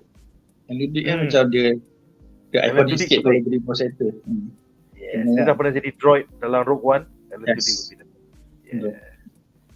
Seterusnya, Wan Faris bertanya, korang prefer The Thing ataupun Ben Grimm betul CGI ataupun practical effect? I think pelakon Ebon Moss-Bachrach dah cakap yang it's going to be mostly CGI dan bukan practical effect. Yes. Seterusnya, soalan kepada panelis, adakah John Krasinski Mr. Fantastic untuk Fantastic Four selepas 2025? Jawapannya tidak. John Krasinski hanya berminat nak menjadi pengarah di Hollywood dan juga penerbit. Dia dah level up, dia dah malas nak berlakon dan dia tak nak terikat dengan kontrak 10-15 tahun macam ni. So kalau ada pun sebagai cameo lah, sebagai Mr. Fantastic daripada dunia lain. I don't think he will be Mr. Fantastic dalam 616 ataupun MCU. Seterusnya, adakah akan ada Council of Reed? Maybe itu Secret War. Kalau ada apa-apa kalau ada aku nak tambah sikit. Kalau ada, sebabkan dia Rick and Morty kan tiru Council of Reed kan. Rick and Morty dia Council of Reed. Betul, Reed Council of Reed ada kan.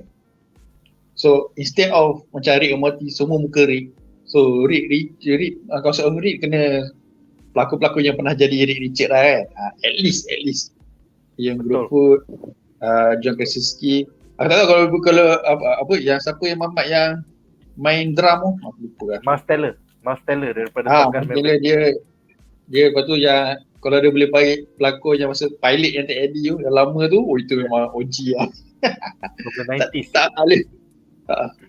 Tak keluar. Kalau macam tu, lepas tu kau bagi view muka Pedro Pascal lah, muka dia paling banyak.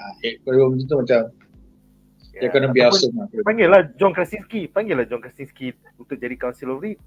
Inilah maksudnya John Krasinski boleh jadi Council of Reed. Dengan Krasinski tu yang Korean version. Tu kena. Itu kena. Itu memang perkibat. Itu maknanya dia punya lawak tu daripada The Office, lepas tu bawa dekat Deadpool kejap, bawa dekat Ryan Reynolds kejap, lepas tu bawa Deadpool memang meta gila lah kalau bawa lawak tu dengan dia. Alright, seterusnya Ajik Kels bertanya, Gerard Butler sebagai Dr. Doom, apakah pendapat korang? Panelis Gerard Butler Sado sangat. Dia Gerard Butler ni ada banyak masalah kalau dia jadi Doom. Nombor satu, aku tak rasa dia cukup nuance, acting range and charisma untuk play someone yang as complicated as Doom. Sebab kau kena ingat, dia bukannya powerful saja. Dia very insightful, dia very sensitive, dia very vulnerable, he's a complicated character tau. So kau tak boleh ada just action guy untuk jadi Dr. Doom tiba-tiba. Dia akan jadi sangatlah one dimensional ni. Lepas tu lah, itu the biggest problem, kau kuat sangat accent Scottish dia ni. Betul. Terlalu kuat. Alright, soalan seterusnya adalah daripada Najmil.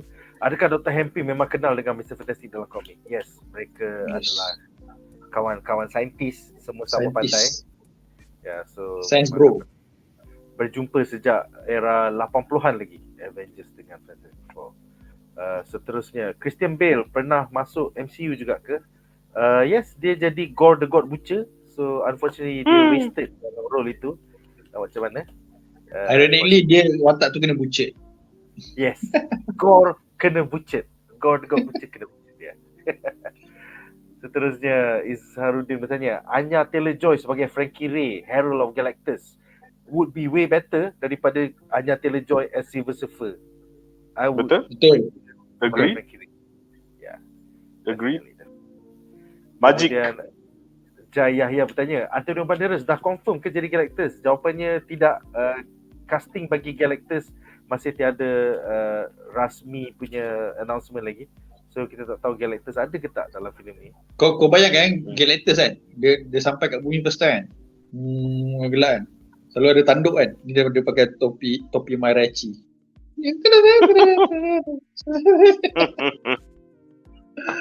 Aduh, memang celaka lah.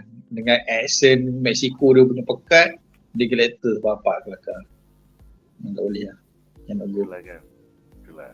Tak boleh. Ya. Tapi lagi bagus daripada Javier Bardem lah. Sikit-sikit je. Lisan Al-Gaib. Seterusnya, panelis berharap tak ada Norin Red Silver Surfer dan Galactus terus dalam F4. Aku rasa it's too fast untuk trial of Galactus. Aku tak tahu siapa orang jahat untuk filem ni, tapi it will be too fast kalau filem pertama kau, origin story kau, terus kau dah trial of Galactus. Apa pendapat para panelis? Kau boleh bagi hint je lah. Yang tu kalau bagi hint. Macam kau tahu pasal Galactus tapi dia tak sampai lagi lah. Macam tu lah bagi hint lah. So dia bukan the main villain lagi lah. So dia lambat. Bagi hint. Macam Thanos lah, kau dah nampak sikit-sikit tapi kau tak tahu lagi pasal dia lah. Macam tu lah. Aku rasa the best way to approach it is that macam pasal kau cakap say villain kan, aku rasa the best thing to do is tengok what kind of villain akan bantu the first movie ni and ease dia orang into the MCU that we know. So kalau kau tanya aku rasa the best way to approach movie ni is that macam cakap dia, andai kata dia memang stranded dalam quantum realm, lepas tu bagiku better kau tunjuk the whole movie is depa having this crazy adventure in the quantum realm, tengah cari jalan keluar tau. The end of the movie tunjuk baru dia orang dapat keluar. Setelah dia berjaya settlekan apa benda dia kena settlekan dalam quantum realm tu, finally dia orang keluar. So that kita tak payah buang masa tengok dunia dah modern, depa nak adjust. Benda tu tiba-tiba dah the next movie ada Fantastic Four, kita tahu in that gap depa dah adjusted to the modern world. So aku rasa it's better kau tunjuk mostly depa in whatever realm they are trapped in, and the goal of the movie is untuk depa kembali to present time. And having said that, aku rasa satu dia susah pasal villain dalam Fantastic Four ni, dia range daripada memang D-lister ataupun S-tier. So kalau kau tanya aku, macam premis aku cakap, kalau movie tu pasal is nak tunjuk depa escape from the quantum realm or escape from whatever negative zone ke what have you and they orang trapped in, then it's better to bagi dia orang lawan with an enemy yang dalam komik pun traditionally dia daripada zone lain lah. So this is where you can use orang-orang lain negative zone lah. Kalau kau rasa Annihilus tu maybe terlalu OP untuk for the first movie, then bagi Blaster and dia punya negative zone Legion, so jadi the first enemy. So aku tunjuk dia nak escape daripada this fucking army of mutants dengan syaitan kepala singa. Dia nak escape dari dia ni to the first trial of the Fantastic Four. Kau tengok dia bekerjasama untuk meloloskan diri from the negative zone. So the ending is that kau dapat tengok dia beraksi, kau dapat tengok dia lawan one of the more quite terkenal punya villain juga, and then kau tak payah buang masa in the movie tunjuk dia terpinga-pinga adapt to the present world, sebab that happens at the ending and the gap between that and the next movie. So aku rasa better guna that negative zone villains lah. So, sebenarnya dia ada miss opportunity lah kalau ikut Munif punya style. Dia dalam quantum realm bukan negative zone. So di sini dia boleh lawan Kang Conqueror, tapi Kang dah kena cancel. So, macam sayang sikit kan, kalau tak ada opportunity. So macam dia jumpa Kang, lawan Kang, lepas tu dua-dua keluar. So kau boleh sambung Kang ni cerita, tapi sebabkan dah kena cancel lah, miss opportunity lah, tak ada lah. Itulah, dia kena cancel unfortunately. Alright guys, so dengan itu berakhirlah segmen ini dan kita akan ke berita menarik kita yang terakhir. So, berita menarik kita yang terakhir adalah tentang Superman in production. Pengarah James Gunn telah mengumumkan bahawa nama filem pertama di studio berubah daripada Superman Legacy kepada Superman. Sesi penggambaran bagi filem Superman telah pun bermula pada 29 hari bulan Februari, hari jadi watak Superman. Siapa tahu. Dan logo rasmi filem Superman adalah S versi komik Kingdom Come yang telah diterbitkan oleh syarikat komik bawah tajuk Nadzru pada tahun 2006. Kalau boleh nampak dia punya S tu nampak lain sikit ya. Jadi filem Superman bakal dipawagam seluruh Malaysia mulai 10 Julai 2025. So soalan pertama aku adalah untuk Munif. Untuk Munif pula, untuk Duan. Apakah pendapat anda tentang pilihan James Gunn untuk mengubah title daripada Superman Legacy kepada Superman? Serta apakah pendapat anda tentang penggunaan logo S daripada Kingdom Come? Adakah Kingdom Come The Ultimate Endgame pada DCU Chapter 3 di tahun 2034 nanti? So, silakan. Title tu aku rasa macam tak ada masalah kan. Sebab kelakar agak. Sebenarnya masa dia pakai legacy tu aku dah macam, apa yang legacy ni? Kau nak buat origin. Masih dia remaja je, muda kan. Apa yang legacy ni? Legacy tu kalau anak dia je lah kau buat legacy kan. Ni dia baru jumpa Louis lah, apalah apa semua. So, legacy tu macam kelakar lah. So, bila dia tukar Superman saja tu pun aku rasa macam, okey je. Mana dia tak ada tambah macam Superman apa-apa ke. So, aku rasa dia akan, for the second movie, dia akan jadi Superman 2 je kot. Dia akan simple as that. Dia dah takkan ada nama, follow up punya title lah. Sebab nanti macam, banyak sangat nak kena fikir kan. So senang macam dulu lah Superman 2, Superman 3, 4 dia macam tu lah. Aku sebab tu dia letak Superman je. Dan bila dia pakai logo Kingdom Come tu sebenarnya tu memang bukan hint lagi lah, tu memang confirm. Memang dia ke arah Kingdom Come. Memang terasa sangat macam masa zaman Zack Snyder dia effort tau, dia nak reka new logo style. Dia S tu macam pelik sikit, gemuk kat sini. Untuk ekor dia macam ada ni sikit macam pelik. Lepas tu dia boleh cakap tu bukan S, tu ada hook. Macam dia effort gila Zack Snyder macam nak make his own Superman punya ni tau, signature. Lepas tu dengan tak ada spender kat luar. So sebab tu tak spender luar tu sebenarnya dia inspired by New 52 lah kan. Cuma dia tak pakai collar tinggi macam Jim Lee buat tu. So dia ada inspired by New 52 punya style. Dia ada buat logo tu, dia buat sendiri apa semua. So that's Zack Snyder lah. So macam bila James Gunn buat ni, bagi aku dia memang inspired by Kingdom Come. But then dia bukan original lah, sebab Kingdom Come punya version dah ada kat dalam apa Tomorrow, DC World of Tomorrow, apa nama yang kan dah ada version Kingdom Come dah ada by Brandon Root dah pakai CW. CW yelah, tu kan. tapi yelah, it goes back to the 1996 punya komik lah, Kingdom Come punya komik lah, you know. Yang tahu, tapi masalahnya benda tu dah diguna pakai. Tak, benda tu dah diguna pakai kat dalam live action, kat dalam series. So macam bila kau tu macam bagi aku macam bila kau buat ni dah second time. Dia kan first time Kingdom Come punya logo digunakan, tak ada, dah second time. So macam tak adalah surprise sangat kan, benda-benda dah pernah tengok yang live action version. Yang memang betul actual lah tu, memang dia pada Kingdom Come punya timeline lah tu. Yang Superman dah tua pun semua. So macam bila dia buat ni, kita dah tahu dah ada ke arah Kingdom Come. So macam dah macam ada spoiler, tak ada spoiler. So cuma dia buat warna tu masih lagi warna Superman, kuning dan merah. So eventually nanti dah tua dia akan jadi merah dan hitam macam Kingdom Come. So macam benda dah tahu. Tapi maybe pada audience biasa mungkin akan follow the journey lah kan. Macam ni, kenapa follow the journey? Tapi kita memang yang dah tahu ni, dah tahu dah arah dia ke mana. Which is bagus juga sebenarnya. Maknanya dia memang James Gunn punya roadmap ni memang nak buat Kingdom Come, tapi dia tak buat title Kingdom Come. Dia start dengan Superman. So eventually dia akan buat ke arah tu. Sebab kan kita pernah James Gunn pernah upload gambar gambar kat Twitter ke apa lah yang Kinegam punya gambar kat table lah. Aku tak ingat. Satu gambar apa Kinegam kan.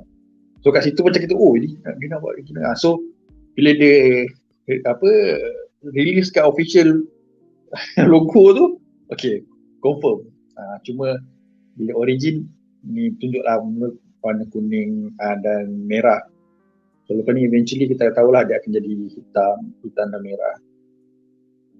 Cuma aku tanya adakah dia akan buat versi maknanya Superman ada multiverse lain ke kan yang datang, aku tak tahu lah. Kau nak buat seronok sekarang semua multiverse. Sebab bila dia buat Superman punya multiverse ni sajalah spekulasi soal seronok kan. So dia ada banyak logo-logo lah, macam itulah macam dalam siri DC tu pun dah macam dah buat juga banyak-banyak Superman. So kita tengoklah macam mana. Cuma dia berani bring back the spender lah. Kali ni nampak macam terang. Dia macam suara kecil. Dia bukan spender, actual spender. Bro, tu ialah gambar fake bro. Tu bukan gambar betul. Itu adalah AI oleh fan. Oh AI. Maknanya tak kena spender lah. Tak tahu lagi. Tapi James Gunn dah cakap, come on guys, that is fake. Like blatantly ada fan tanya dia dekat threads. Dia kata come on guys. Maknanya dia tak shooting, testing pakai suit lagi lah. Tu memang AI. Power gila AI. Yang gambar tu orang pandai-pandai pada hari pertama 29 hari bulan tu dia orang pun guys ni gambar betul ni guys, gambar betul. Sampai JC pun cover. Tapi itulah zaman AI ni. Kaki Munif pun cover. Aku tengok pun dah macam dia punya tekstur pun zaman lain. fitnah. Kau tengok tweet, kau tengok tweet tu, kau nampak berapa banyak bintik tak logo tu. Lepas tu kau tengok gambar sampeh tu, betul lah mana tekstur dia siap. Kau macam tu kau boleh fikir lah, come on bro. Tapi kat situ pula James Gunn boleh cover line. Apa-apa dia kata AI. Even tu kalau betul. Pak, dia kerja kat situ. So apa gambar leak, dia akan cakap, AI. Sebab kau dah percaya dah, dia guna AI. So lepas ni dia guna je AI. Kalau macam betul-betul leak pun, tu AI lah guys, come on guys. So Ryan Reynolds betul cakap AI lah, semua benda pun. Hugh Jackman pun, yes. That is AI. Sebab sekarang dah senang nak lepaskan diri. Even though dia dah senang gila lepaskan diri. Tu AI. Sekali betul, betul kau tipu hari tu. Kata betul lah.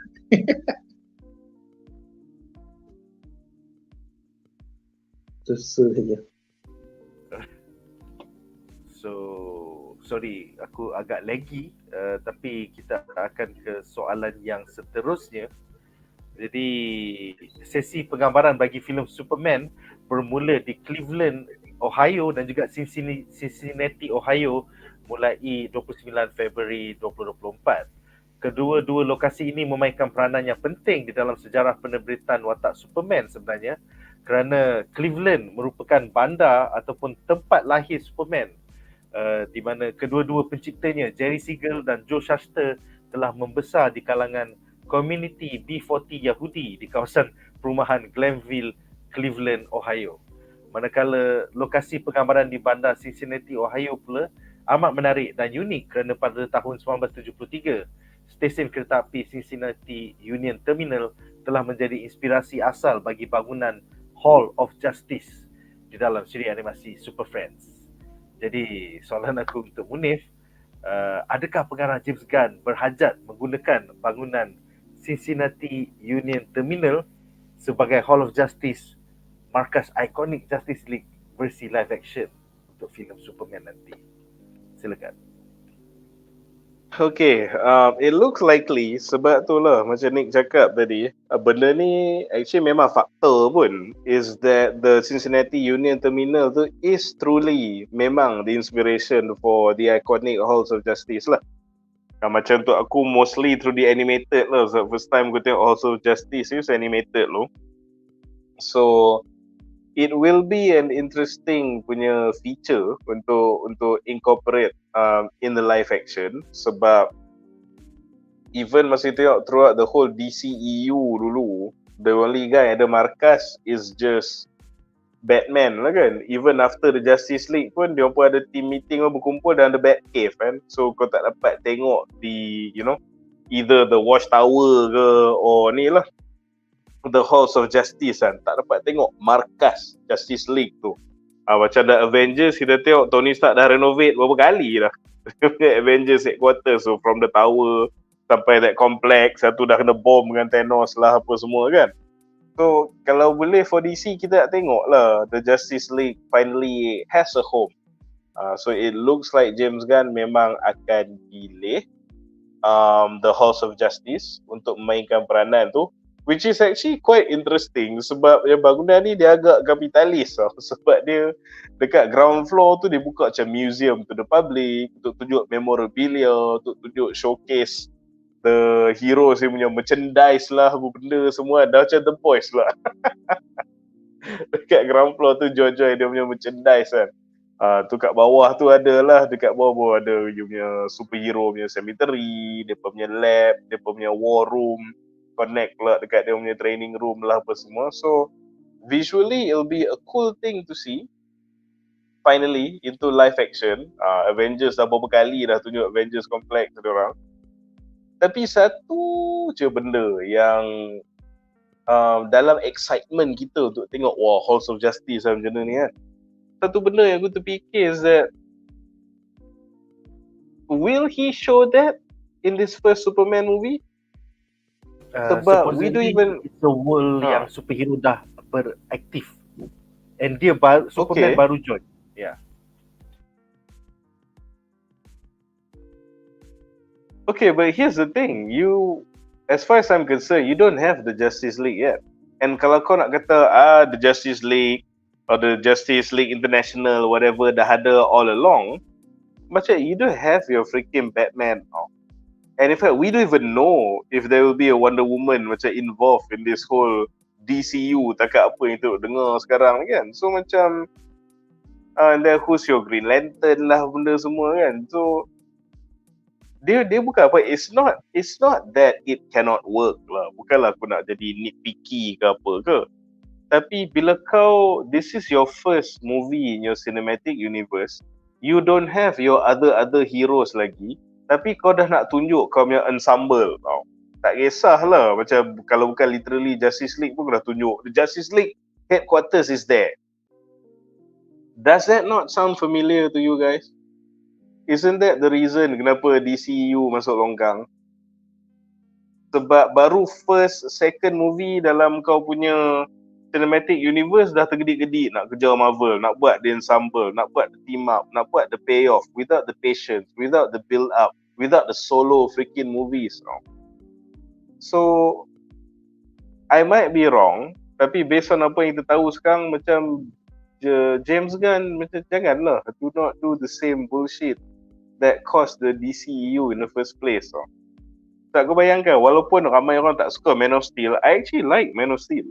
Masa first Man of Steel keluar, wow, this is a different Superman. So aku fikir macam, man, this shit gonna be good. Marvel gonna have some competition kan.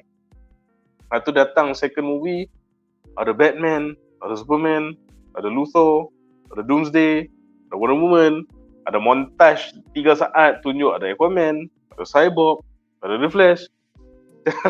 Weh, benda kau buat ni, sabarlah. So sekarang ni, this is supposed to be Superman, a movie about Superman, the first freaking movie in your cinematic universe, your version of the Man of Steel, and kita dah ada casting choice yang dah dekat 20 comic book characters dah confirm ada dalam movie ni. Lepas tu, how you gonna show the Hall of Justice without mentioning or showing or inserting, you know, some form of the Justice League into the story? I'm not a fan of this. Terus terang cakap. Sebab all the good Superman movies is just a movie about Superman. If this is a Justice League movie, then let it be Justice League movie. Tapi movie ni pasal Superman. It should be about him against another unstoppable guy like him. Gods versus gods.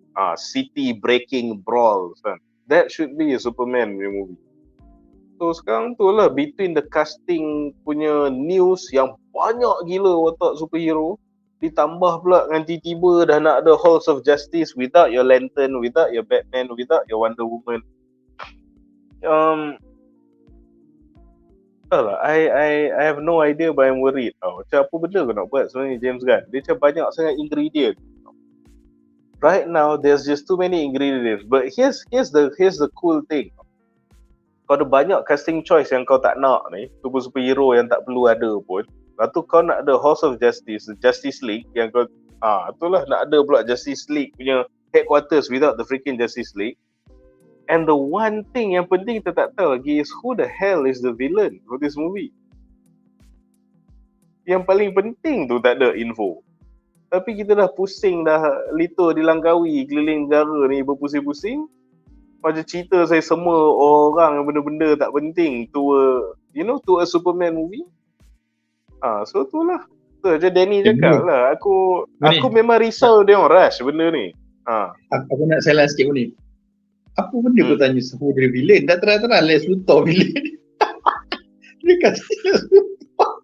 Apa yang kau tanya ni? Who the villain? Terang-terang Lex Luthor dah. Bro, sidekick dia pun ada bro. Kau tahu yang mamat kulit hitam tu, mamat kulit hitam antara Superman dengan Lex Luthor, tu adalah sidekick daripada 70-an punya movie. Lex Luthor dengan sidekick dia bro, dengan dia punya secretary tu bro, yang pakai topi, rambut blonde. Pun ada complete set. 70s punya pun ada. Lex Luthor. So macam so benda ni, semua benda ni dia again of course I can be wrong. And of course I want to be wrong.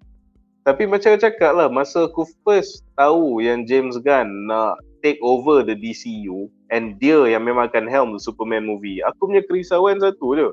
Aku takut dia ni macam Taika. Bukan bangang macam Taika, tapi dia one trick pony. As in, dia just tahu buat ensemble movies je.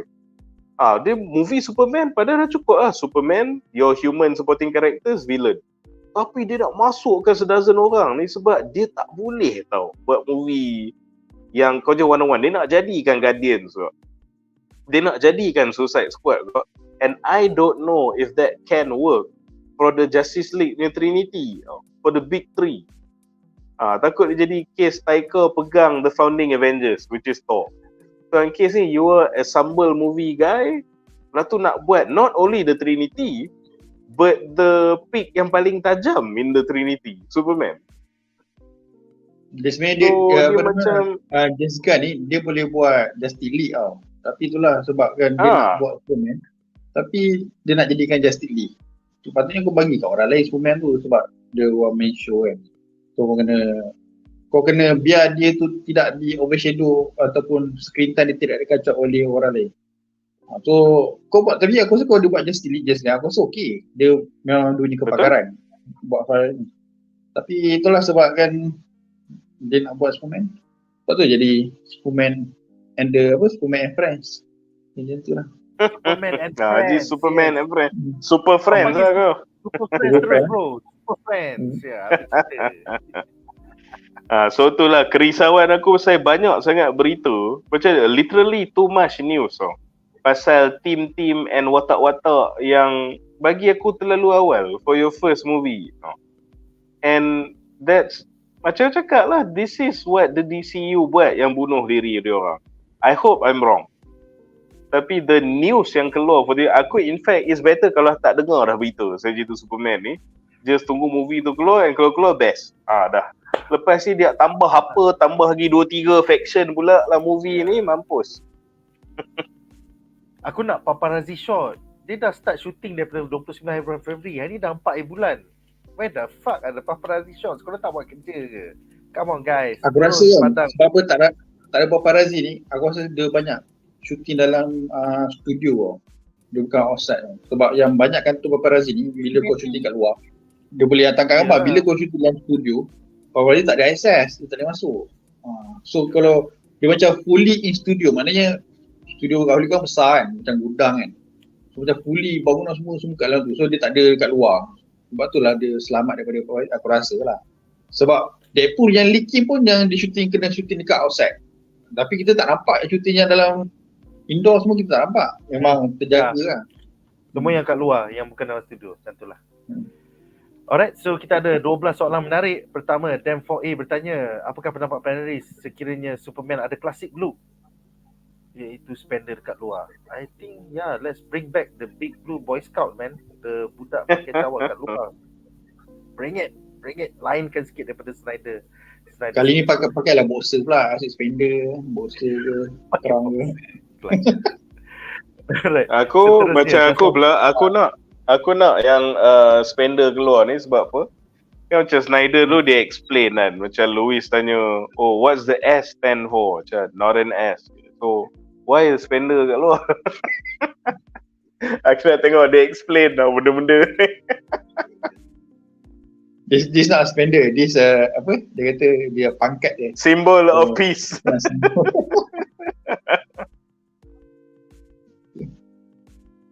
Alright, soalan seterusnya adalah daripada Just One. Adakah peacemaker termasuk dalam DCU James Gunn? Jawapan dia ya. Watar DCU yang lain semua dah ditamatkan. Yang dalam peacemaker dengan Waller je akan wujud. So kau ada agent Economos, kau ada wife kepada James Gunn, kau ada anak kepada Waller itself, peacemaker, member baik dia, apa nama mama yang tadi. Nick. Tapi ni bagi aku this is the problem kalau kau canonize the peacemaker ke the DCU. Sebab DCU ni supposed to be a fresh start, betul ya? Kalau kau canonize peacemaker, in the peacemaker finale ada the Justice League. Kau seketul ada Ezra Miller apa semua. So dengan Jason Momoa kan. So macam dia ada dua cara. Satu kau just ignore je yang dia pernah ada jumpa dengan Ezra ke Palancor Justice League ke, ignore je, buat macam tak ada apa-apa. Mana ni peacemaker yang version lain, mana fresh start tapi multiverse peacemaker. Tapi ignoring all the past. So satu lagi kau kena explain benda, tapi explain peacemaker explain benda macam ala-ala Deadpool kan, tak serius kan, mengarut kan, jadi dia ada explanation. Maknanya ada explanation lah, maknanya explain yang mengarut tak apa lah. Tapi itulah sebab, tapi kalau aku fikir Jessica punya style, aku sedih ignore kot, dia tak peduli lagi, mampus lah ni aku punya kan. Pasal aku nak kena explain kat orang kan, kau layan je lah, dia marahkan kau orang lupa lah. Tak banyak tanya. Betul. Just enjoy the ride, macam itulah. Seterusnya Wan Faris bertanya, apakah pendapat panelis bahawa filem Fantastic Four dan juga Superman bakal bertembung di box office tahun depan? Kedua-duanya keluar pada Julai 2025. Superman pada 11 hari bulan, manakala Fantastic Four pada 25 hari bulan. I think macam kata Ken Watanabe dalam Godzilla, let them fight.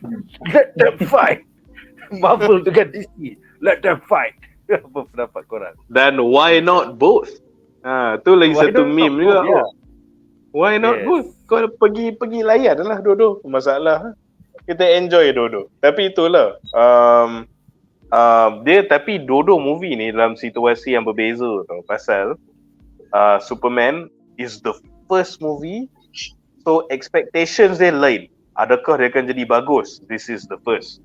Yang Fantastic Four pula susah sebab Marvel Phase 4 and 5 dah wujud and been sucking balls tau. Lepas tu then apa jadi yang Deadpool best ke tak pasal keluar. So dia ada benda-benda yang di luar kawalan dia yang akan buildkan expectation untuk Fantastic Four. So tu dugaan Fantastic Four. Dia akan di-compare dengan the universe yang dia inhabit. While Superman pula is clean slate. So yang mana yang akan dapat lagi banyak sambutan would be very interesting. Kalau kau tengok on paper, Superman sebab dia clean slate, dia ada better chance untuk orang lagi hopeful dan tengok. Tetapi kalau Deadpool gila-gila babi best and memang jadi Marvel Jesus, then orang akan lagi gila babi pergi tengok Fantastic Four. So that's the delicate balance of the situation. Aku rasa Munif kan, aku rasa kan, kalau Dune part 2 yang macam tu pun orang dah macam overhype gila kan, macam overhype. Aku rasa Deadpool pun akan jadi better dan best lah, sebab Dune yang macam tu apa nama, dengan petasuk-petasuk tu bukan main, macam over apa? 10 kau jangan. Tak ada bentuk macam geng-geng petasu ni. Lisan Al-Gaib Macam- semua petasu bro. Petasu. Lisa Gaya semua kan. Dia macam geng-geng petasu ni dia macam apa, dia macam overrated gila tau dia punya ni tau. Padahal tak ni pun kan. So macam mana Deadpool nak sama level dengan Dune, kena fan juga yang overhype, dah overrated kan tu. Itu je cara dia. Sebab kalau kau tengok tu Dune tu bagi aku dengan ni, dia best tapi dia bukan the best movie Bukan sampai perfect boleh kan? potong apa nama Shawshank Redemption kan. Mengarut gila lah. Sebab dia ada flaw dia kan, bukan perfect movie. Tapi petasu-petasu ni kau buat apa? Kau buat magic bunuh. Risau je. Kau buat jadi. So aku memang tak surprise kalau Deadpool. Tapi Deadpool kena perlukan sokongan fan. Tu je. Memang kena perlukan. Deadpool kena jadi risau lagi juga. Tu je cara dia. Ada chance Deadpool memang meletup gila babi. And benda tu kan build ke excitement untuk Fantastic Four lah. So betul aku macam Duan cakap, kalau sebab Dune tu pun macam sebenarnya kalau tengok dia bukan Star Wars. Dia bukan this popular IP. Macam tak ramai macam tahu sangat pasal Dune tau, jujur cakap. Tapi movie tu keluar maybe dah pengkritik kata 10/10. So semua orang pun kalau aku tak kata 10/10, so semua pun 10/10. So dia pun macam Nick pun kutipan dia dapat banyak gila for a movie yang macam bukan a popular IP, bukan popular franchise kan. So tak terkejut kalau Deadpool the most viewed trailer ever kat Super Bowl, and memang orang anticipate, orang suka gila Reynolds, orang suka gila Hugh Jackman, entah cameo apa lagi nak keluar, word of mouth lagi dicakap kan. Tak terkejut kalau Deadpool, however quality Deadpool tu, at the very least aku rasa dia akan fun, and that will be more than enough untuk orang kan overhype kan Deadpool tu. Dia boleh jadi lagi successful daripada Dune. And benda tu akan jadi good domino effect for the next Marvel project lah. Which is in this case kita tengah bincang ni Fantastic Four lah. So tu kata dia Superman versus Fantastic Four, tak tahu. Dia ada beberapa benda yang kena jadi dulu. Then baru kita akan nampak bila datang tarikh keramat tu, siapa yang tengah excitement dia lagi merah membara. Yes. Aku harap bulan Super Fantastic tu akan jadi epic gila babi. Tak sabar bro, tak sabar. Alright, soalan on topic terakhir kita malam ini adalah daripada Nasi Goreng yang bertanya, apakah plot Kingdom Come story arc DC Komik daripada 1996 tu? Sebagai rumusan pendek, ia adalah tentang pergaduhan generasi superhero antara generasi old school Justice League yang dah bersara seperti Superman, Batman, Wonder Woman in their 60s and the 80s bergaduh dengan generasi baru ni yang lebih ganas, yang tak makan saman, dan diorang pun lebih kurang macam villain juga because diorang hancurkan bangunan and shit like that. So diorang terpaksa keluar daripada persaraan Superman, Batman, Wonder Woman untuk ajar budak-budak generasi baru ni how to become a superhero. So ia menyebabkan satu civil war antara the old school and the new school. Munif, Nick. apa-apa? Yeah. Isn't that what the Jupiter legacy should have been kan? Betul. Betul. Yes. In a way baru want to do superhero weeks in a new way. Yeah. Betul. Malang Netflix dah meroti canai kena. So so tu lah macam Kingdom Come actually memang betul lah apa yang Nick cakap tu. That is a really good summary of what happens in Kingdom Come. So kalau aku nak dumbkan lagi explanation kau boleh kata in a way it's a DC punya civil war juga. Cuma dia tak lawan yang same age dia lawan dengan from different generations. Tapi dia lagi complicated dari tu lah dalam komik tu, sebab kau ada pula Lex Luthor dengan third gen villains dia buat dia punya faction. Batman pula sebenarnya mengamuk dengan Superman sebab pahal aku merajuk 10 tahun tinggal aku fight the good fight whatever. So Batman pun ada dia punya army dengan faction dia. So dia ada banyak faction lah tu, dia semua berebut pula untuk nak dapatkan perkhidmatan Shazam. So you have all this crazy shit going on. Memang banyak moving parts sebenarnya yang berlaku dalam Kingdom Come ni. Then it's very geopolitically charged story. Ada yang tu juga. Lepas tu dia tunjuk pasal every individual hero tu, the things they're going through. Macam Wonder Woman kena exile daripada Themyscira. Lepas tu Superman dengan morality dia, Batman dengan jaded dia kan.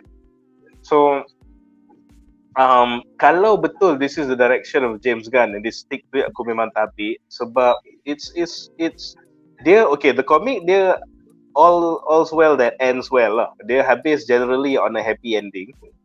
But before it got to that, dia memang macam quite dark juga lah sebenarnya, quite morbid punya story lah.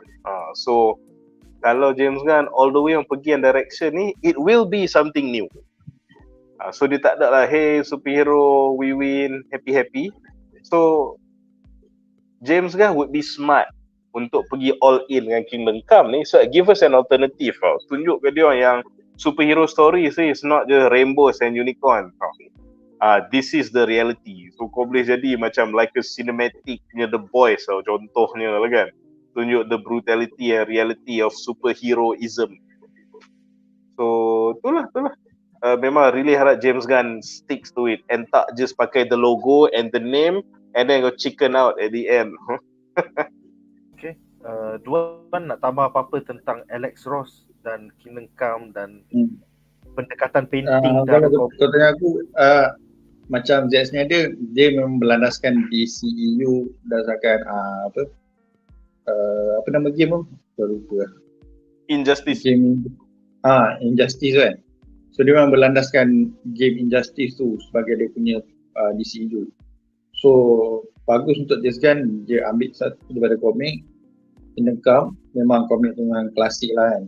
Memang Alex Ross punya nama meletup bila dia pegang Kingdom Come tu lah. Memang sampai sekarang pun, even though kalau James Gunn tak enough ni pun, komik dia macam ada harga lah. So sekarang ni memang lagi akan naik lah harga dia kan. So dia punya lukisan tu, tapi itulah Alex Ross punya lukisan memang macam portrait like lah kan, sebab dia based fotorealistik. Fotorealistik. So dia memang, kalau Alex Ross style, dia akan ambil gambar model ataupun dia ambil gambar pada mana majalah ke apa, so dia based on that, so dia akan lukis.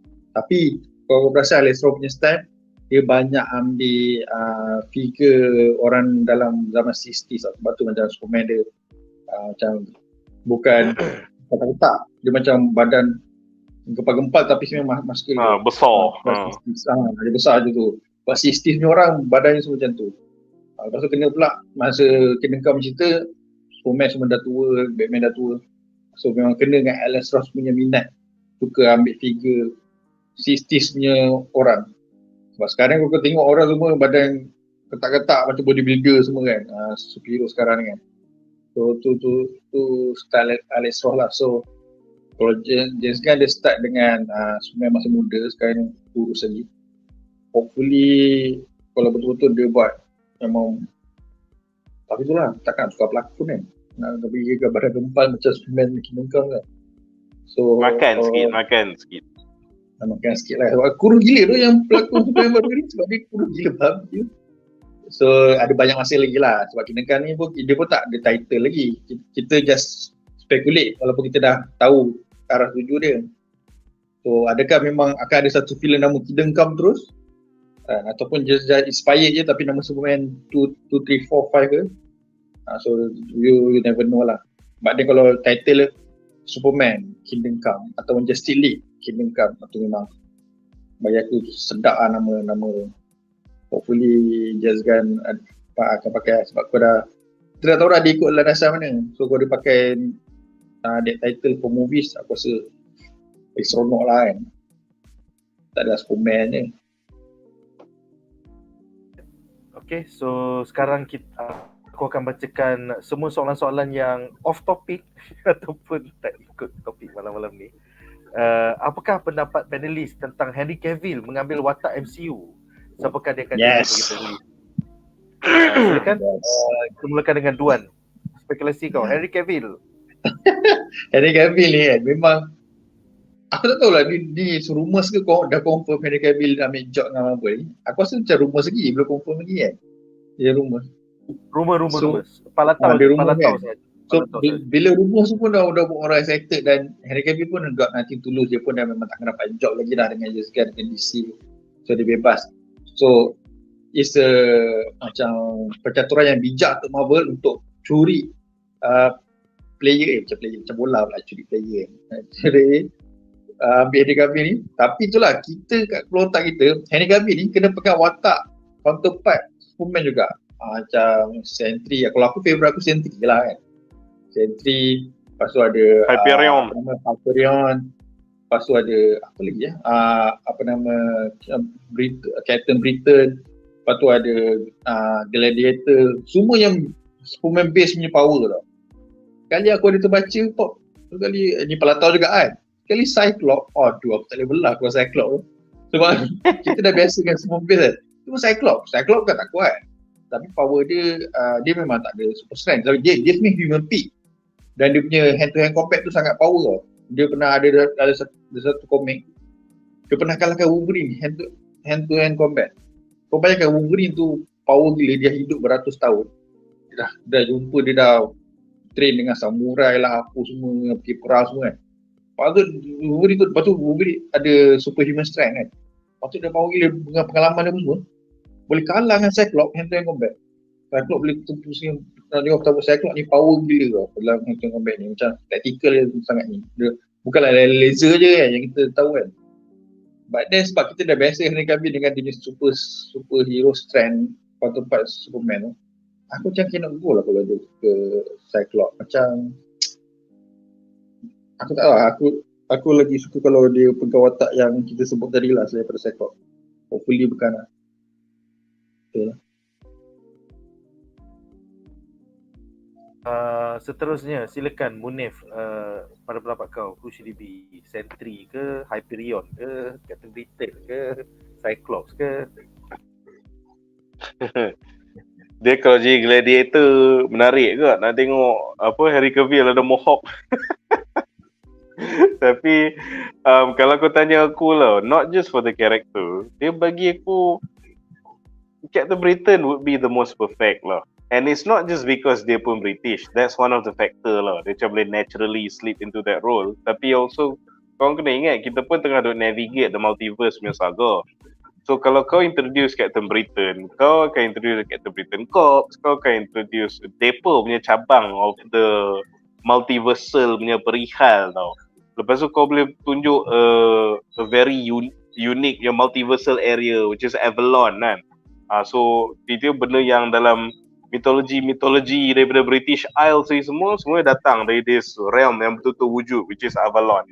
And yang tu pun akan jadi in line, in trend and connected dengan MCU. Sebab that's basically macam Asgard dengan Talor lah.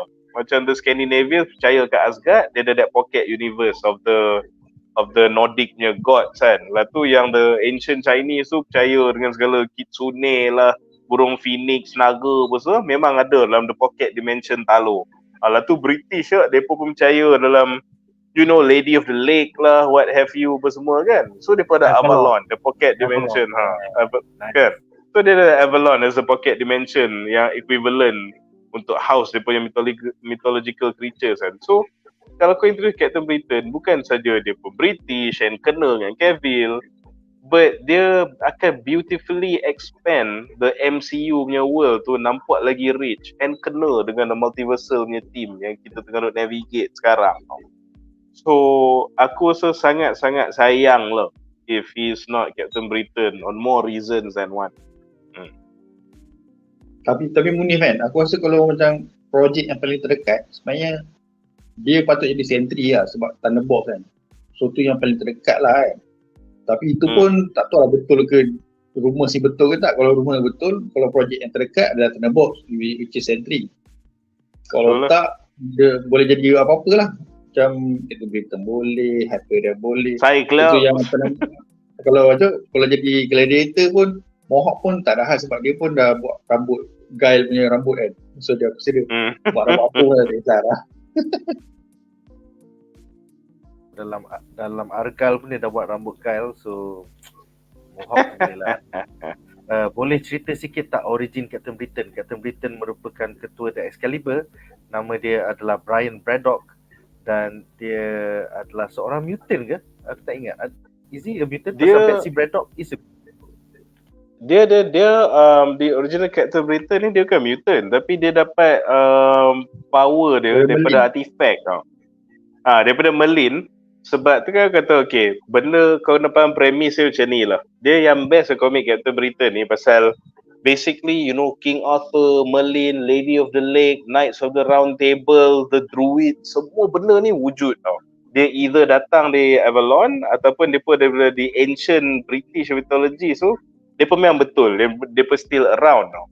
So the story is that untuk protect the British Isles, dia macam through generation, dia akan ada different Captain Britain yang akan protect the British Isles and dia akan di-imbue that power by Merlin, and Merlin akan bagi dia orang pilih one of two artifacts untuk tengok dia worthy ke tak untuk jadi the Guardian of Britain. So kalau kau pilih the Amulet of Truth, kau benda tak ingat nama dia, benda tu kau akan jadi the British Superman lah. Kau akan dapat semua power of Captain Britain macam tu. So dia technically it's powered by magic, tapi through the years Marvel ni dia pun macam explain amulet tu sebenarnya some you know interdimensional punya artifact lah. So dia jadi that Tony Stark and Reed Richards punya ayat tu. Dia tak ada magic, it's just science that we haven't explained yet.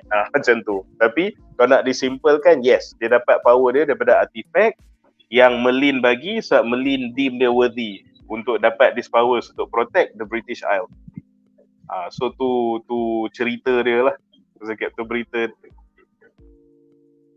which is cool sebab dia boleh go to the more magical mythological side of Marvel. Sebab kita dah tengok all the sciencey alien part. Lepas tu benda ni lah dia akan compliment Doctor Strange, dia compliment Werewolf by Night. Lepas tu ada Captain Britain with the you know segala Merlin semua ni ada kan. Dia akan buat dunia tu lagi rich. Dia boleh apa? Connect dengan apa nama Black Knight juga kan, sebab Black Knight pun dia kena bunyi blade tu.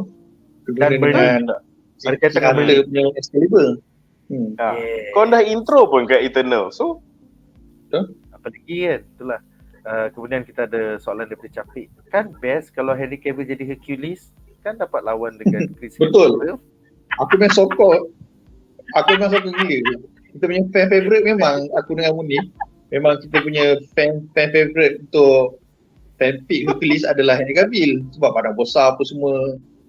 Dengan Alan Richardson. Sebab dia macam Superman jugalah kan. So Hercules kan kuat semua.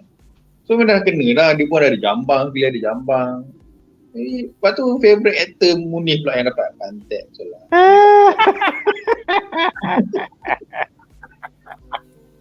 Aduh, sedih ya. Sampai sekarang tak ada cerita Hercules. Tak ada cerita Hercules dalam MCU, semua diam. Mati lah, malah aku tahu pasal Hercules. Dia pun tengah panik tu, aku rasa. Alright. Seterusnya, semua soalan off topic. Dah tahu ke kabar angin Deadpool runtime might be 2 hours? Tak tahu di mana. Sila bagi tahu sumber. Aku tak jumpa lagi berita tentang Deadpool runtime might be 2 hours. Kemudian ada lagi tu. Betul ke writer Marvel MCU Phase 4 dan 5 tak baca komik? Yes, seperti member kita Vinny Vision dah cover di TikTok dan di YouTube. Dia ada satu video di mana penulis-penulis Marvel MCU Phase 4 dan 5 semua cakap, ya saya tak dibaca komik. Penerbit cakap tak payah baca komik. Ya, komik tak penting. So dia dah komen dengan panjang. So definitely check out video Vinny Vision di TikTok dan di YouTube. Memang awesome gila. It's sedih tapi itu adalah reality. Diorang tak baca komik. Dia akhir macam ni lah nak cakap. Kau kena faham dia orang ni Phase 4, Phase 5 punya bodoh ke dia orang ni. Even yang baca komik pun kau akan keluar macam showrunner Echo tu cakap, lame lah Echo punya powers ni, jom ubah jadi power lady boss tiba-tiba. So bila otak kau dah bangang, kau baca pun tak guna. Kau baca pun kau macam ubah. Padahal it's so stupid. Sebab apa? The comics is yang buatkan benda ni popular. That's why kau tengah adapt the comic. Sebab komik tu popular. So kenapa kau pergi ubah benda yang dah popular in the first place? Dia macam ibarat kau ambil resepi. Oh dia ni buat ni laksa ni memang sedap . Apa resepi kau? Dia bagi resepi sekejap ambil. Macam aku nak letak cuka lah 10 kati. Macam why? Kau suka makanan tu, ni resepi dia, ikutlah. Apa masalah ? So diorang ni kalau diorang baca komik pun tak guna. Dia jadi macam Echo tu. Dia dah baca. Dia tahu power Echo tu apa, dia kata sampah. Diubah agak. There's no point. Itulah. Sedih tapi benar. Alright, seterusnya X-Men 97 nanti adakah korang akan bincang dan bedah? Yes, I think it'll be interesting untuk bincang dan bedah on a weekly basis pasal episod dia akan keluar setiap minggu. So kita akan cuba cari panelis-panelis yang berminat dan kita akan cuba bedah mulai 20 hari bulan Mac 2024. Seterusnya, apakah harapan panelis untuk Kraven the Hunter supaya ia tidak suck macam Madam Web, tapi Sangat tinggi. Tak tahulah. Dia ada daddy issues ya. Dia tak ada Spider-Man, so dia akan gaduh dengan bapak dia, Russell Crowe yang versi debug. So I don't know. Apa pendapat kau? Daddy issues. Dia macam ni lah guys. Kau macam Madam Web, kau tahu movie ni memang akan suck tau. Sebab number one, again Spider-Man tak ada.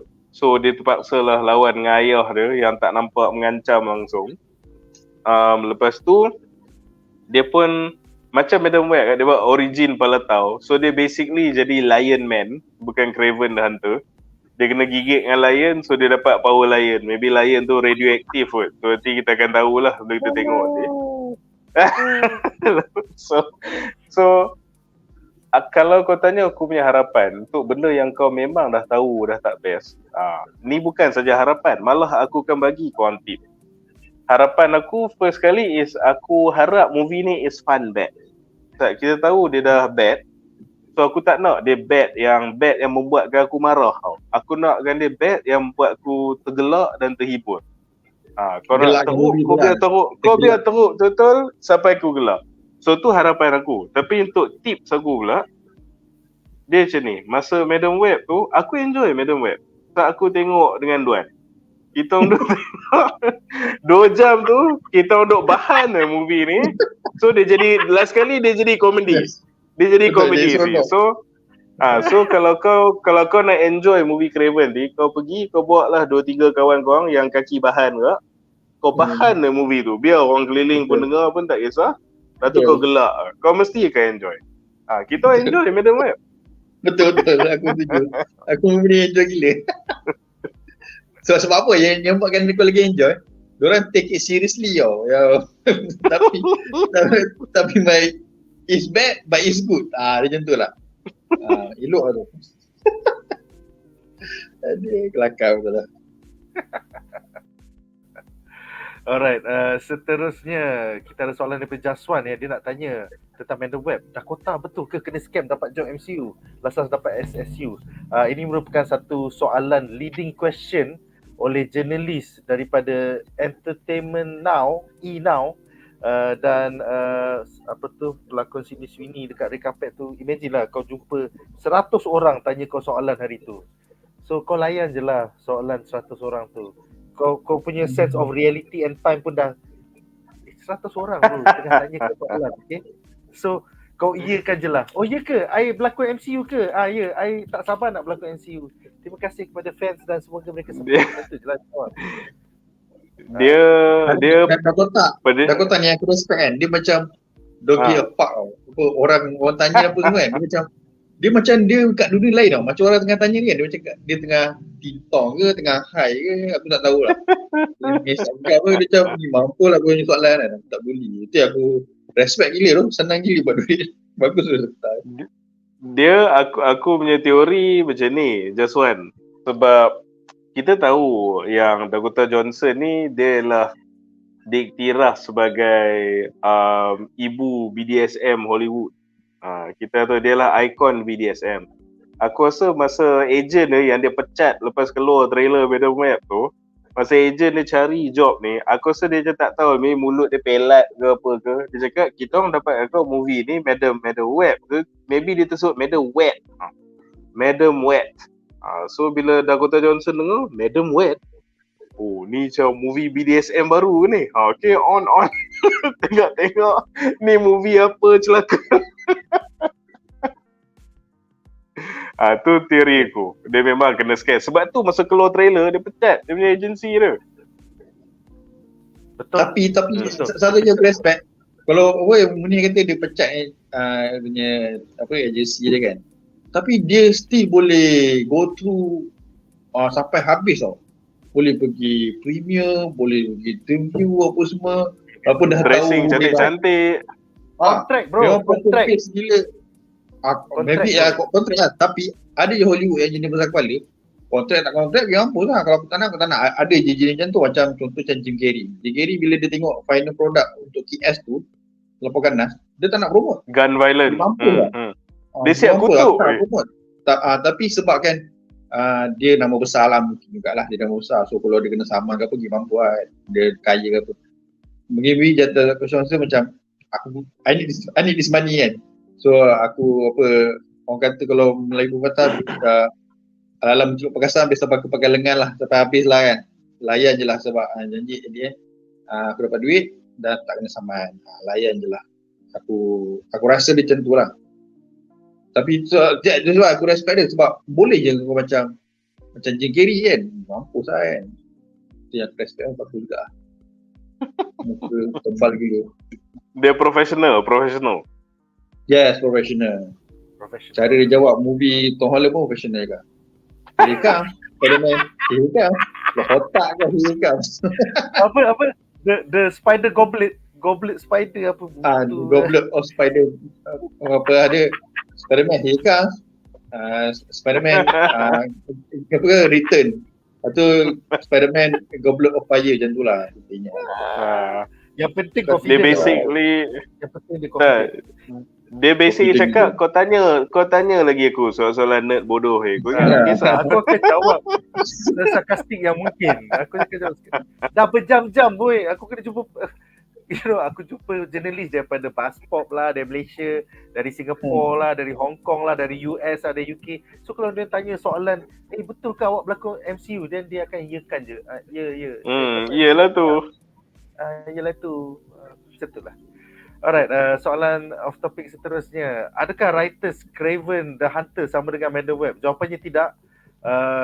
Dia telah ditulis oleh Art Markham dan Matt Holloway, penulis skrip bagi Iron Man dan juga Punisher, Warzone. Iron Man nombor 1. Shit. Iron Man nombor 1. Ya. So, I am Lion Man kat ujung-ujung movie. Alright, second last question untuk malam ini adalah untuk Munif. Off topic, saya rasa ini mungkin game yang Munif tahu ataupun tidak, tapi nak tanya apa pendapat Munif tentang Helldivers 2 kalau kau main. Silakan. Helldivers 2 lepas habis podcast ni aku nak pergi spread some democracy baby. Aku pun memang dah gila babi main game ni. Game ni sangat-sangat best. Untuk korang yang tak tahu, kau tahu Starship Troopers? Kau tahu premis Starship Troopers kan? Dia macam ada bug setengah dekat planet-planet yang berdekatan ni, dia pun tengah mengancam keselamatan bumi. Lepas tu at the same time, kau tahu Terminator, dia pun ada planet lain ni, ada sekumpulan AI robot so pun nak datang serang bumi. So, sebab dia live service punya game, setiap player yang beli game ni, yang main game ni, tiap kali kau lawan geng-geng AI tu atau alien tu, kau akan accumulatively repel dia punya invasion. So kau rasa kau dengan askar-askar lain yang budak-budak lain yang main game ni memang macam comrade tau. Kau kena bersatu bersama-sama untuk menghalang alien invasion. So Helldivers ni memang tengah meletup sekarang. Last aku check ada 700,000 players duk main serentak every day, which is insane. Dan mereka ni dah lah macam developer kecil je. So support your indie game developers. They are producing better game than your AAA punya developers. Helldivers, Palworld apa semua, which is a really a wonderful hidden gem lah yang kita jumpa tu tahun ni. So aku dengar lepas ni mereka nak ada vehicle dengan mecha pula yang kita boleh naik into the battlefield. So nasi goreng, I see you Starside. Kita berjumpa di medan perang nanti. Nice. Alright, seterusnya Encik Maggie bertanya, off topic, adakah BuzzPop akan cover spoiler review Avatar The Last Airbender? Jawapannya aku tak tahu bila, pasal aku pergi bercuti masa Atla keluar and I've never seen the animated series, so aku tak rasa any need to spoiler talk about it. So unfortunately mungkin tidak, pasal bulan puasa pun dah nak mula minggu depan. Dan soalan terakhir adalah soalan siri Shogun, cerita pasal apa ya, dan adaptasi daripada manga, novel ataupun komik. Jawapannya adalah ia merupakan satu adaptasi daripada novel 1970-an. Dia menjadi satu siri TV pada tahun 1980-an. Siri TV ada 4 atau 5 episod. Memang epic gila babi. Even then, yang versi baru ni lagi epic pasal dia spend lagi banyak duit dan dia lagi go into Japanese law dan Japanese culture. So definitely check it out kalau korang suka Japanese history, and kalau korang minat benda-benda political macam Game of Thrones, definitely check out Shogun. Yeah. FX, dan sekarang boleh tonton di Disney Plus. Ya, alright guys, so kita dah 2 minggu tak berjumpa, so that's why sesi malam ni panjang sangat. But terima kasih kepada mereka yang sudi menonton. Terima kasih juga kepada para panelis kita, Duan dan juga Munif. Jumpa lagi minggu depan pada hari Selasa, di mana kita bakal membincangkan 3 berita menarik daripada Hollywood minggu ini. Dan esok aku rasa ialah first time kita akan bedah Gusti bersama Munif dan maybe Shazli Marikan. So join us tomorrow, di mana kita akan bincangkan Road to WrestleMania 2024. Let's go. Itu saja untuk malam ini guys. Majulah fandom untuk negara. Bye guys.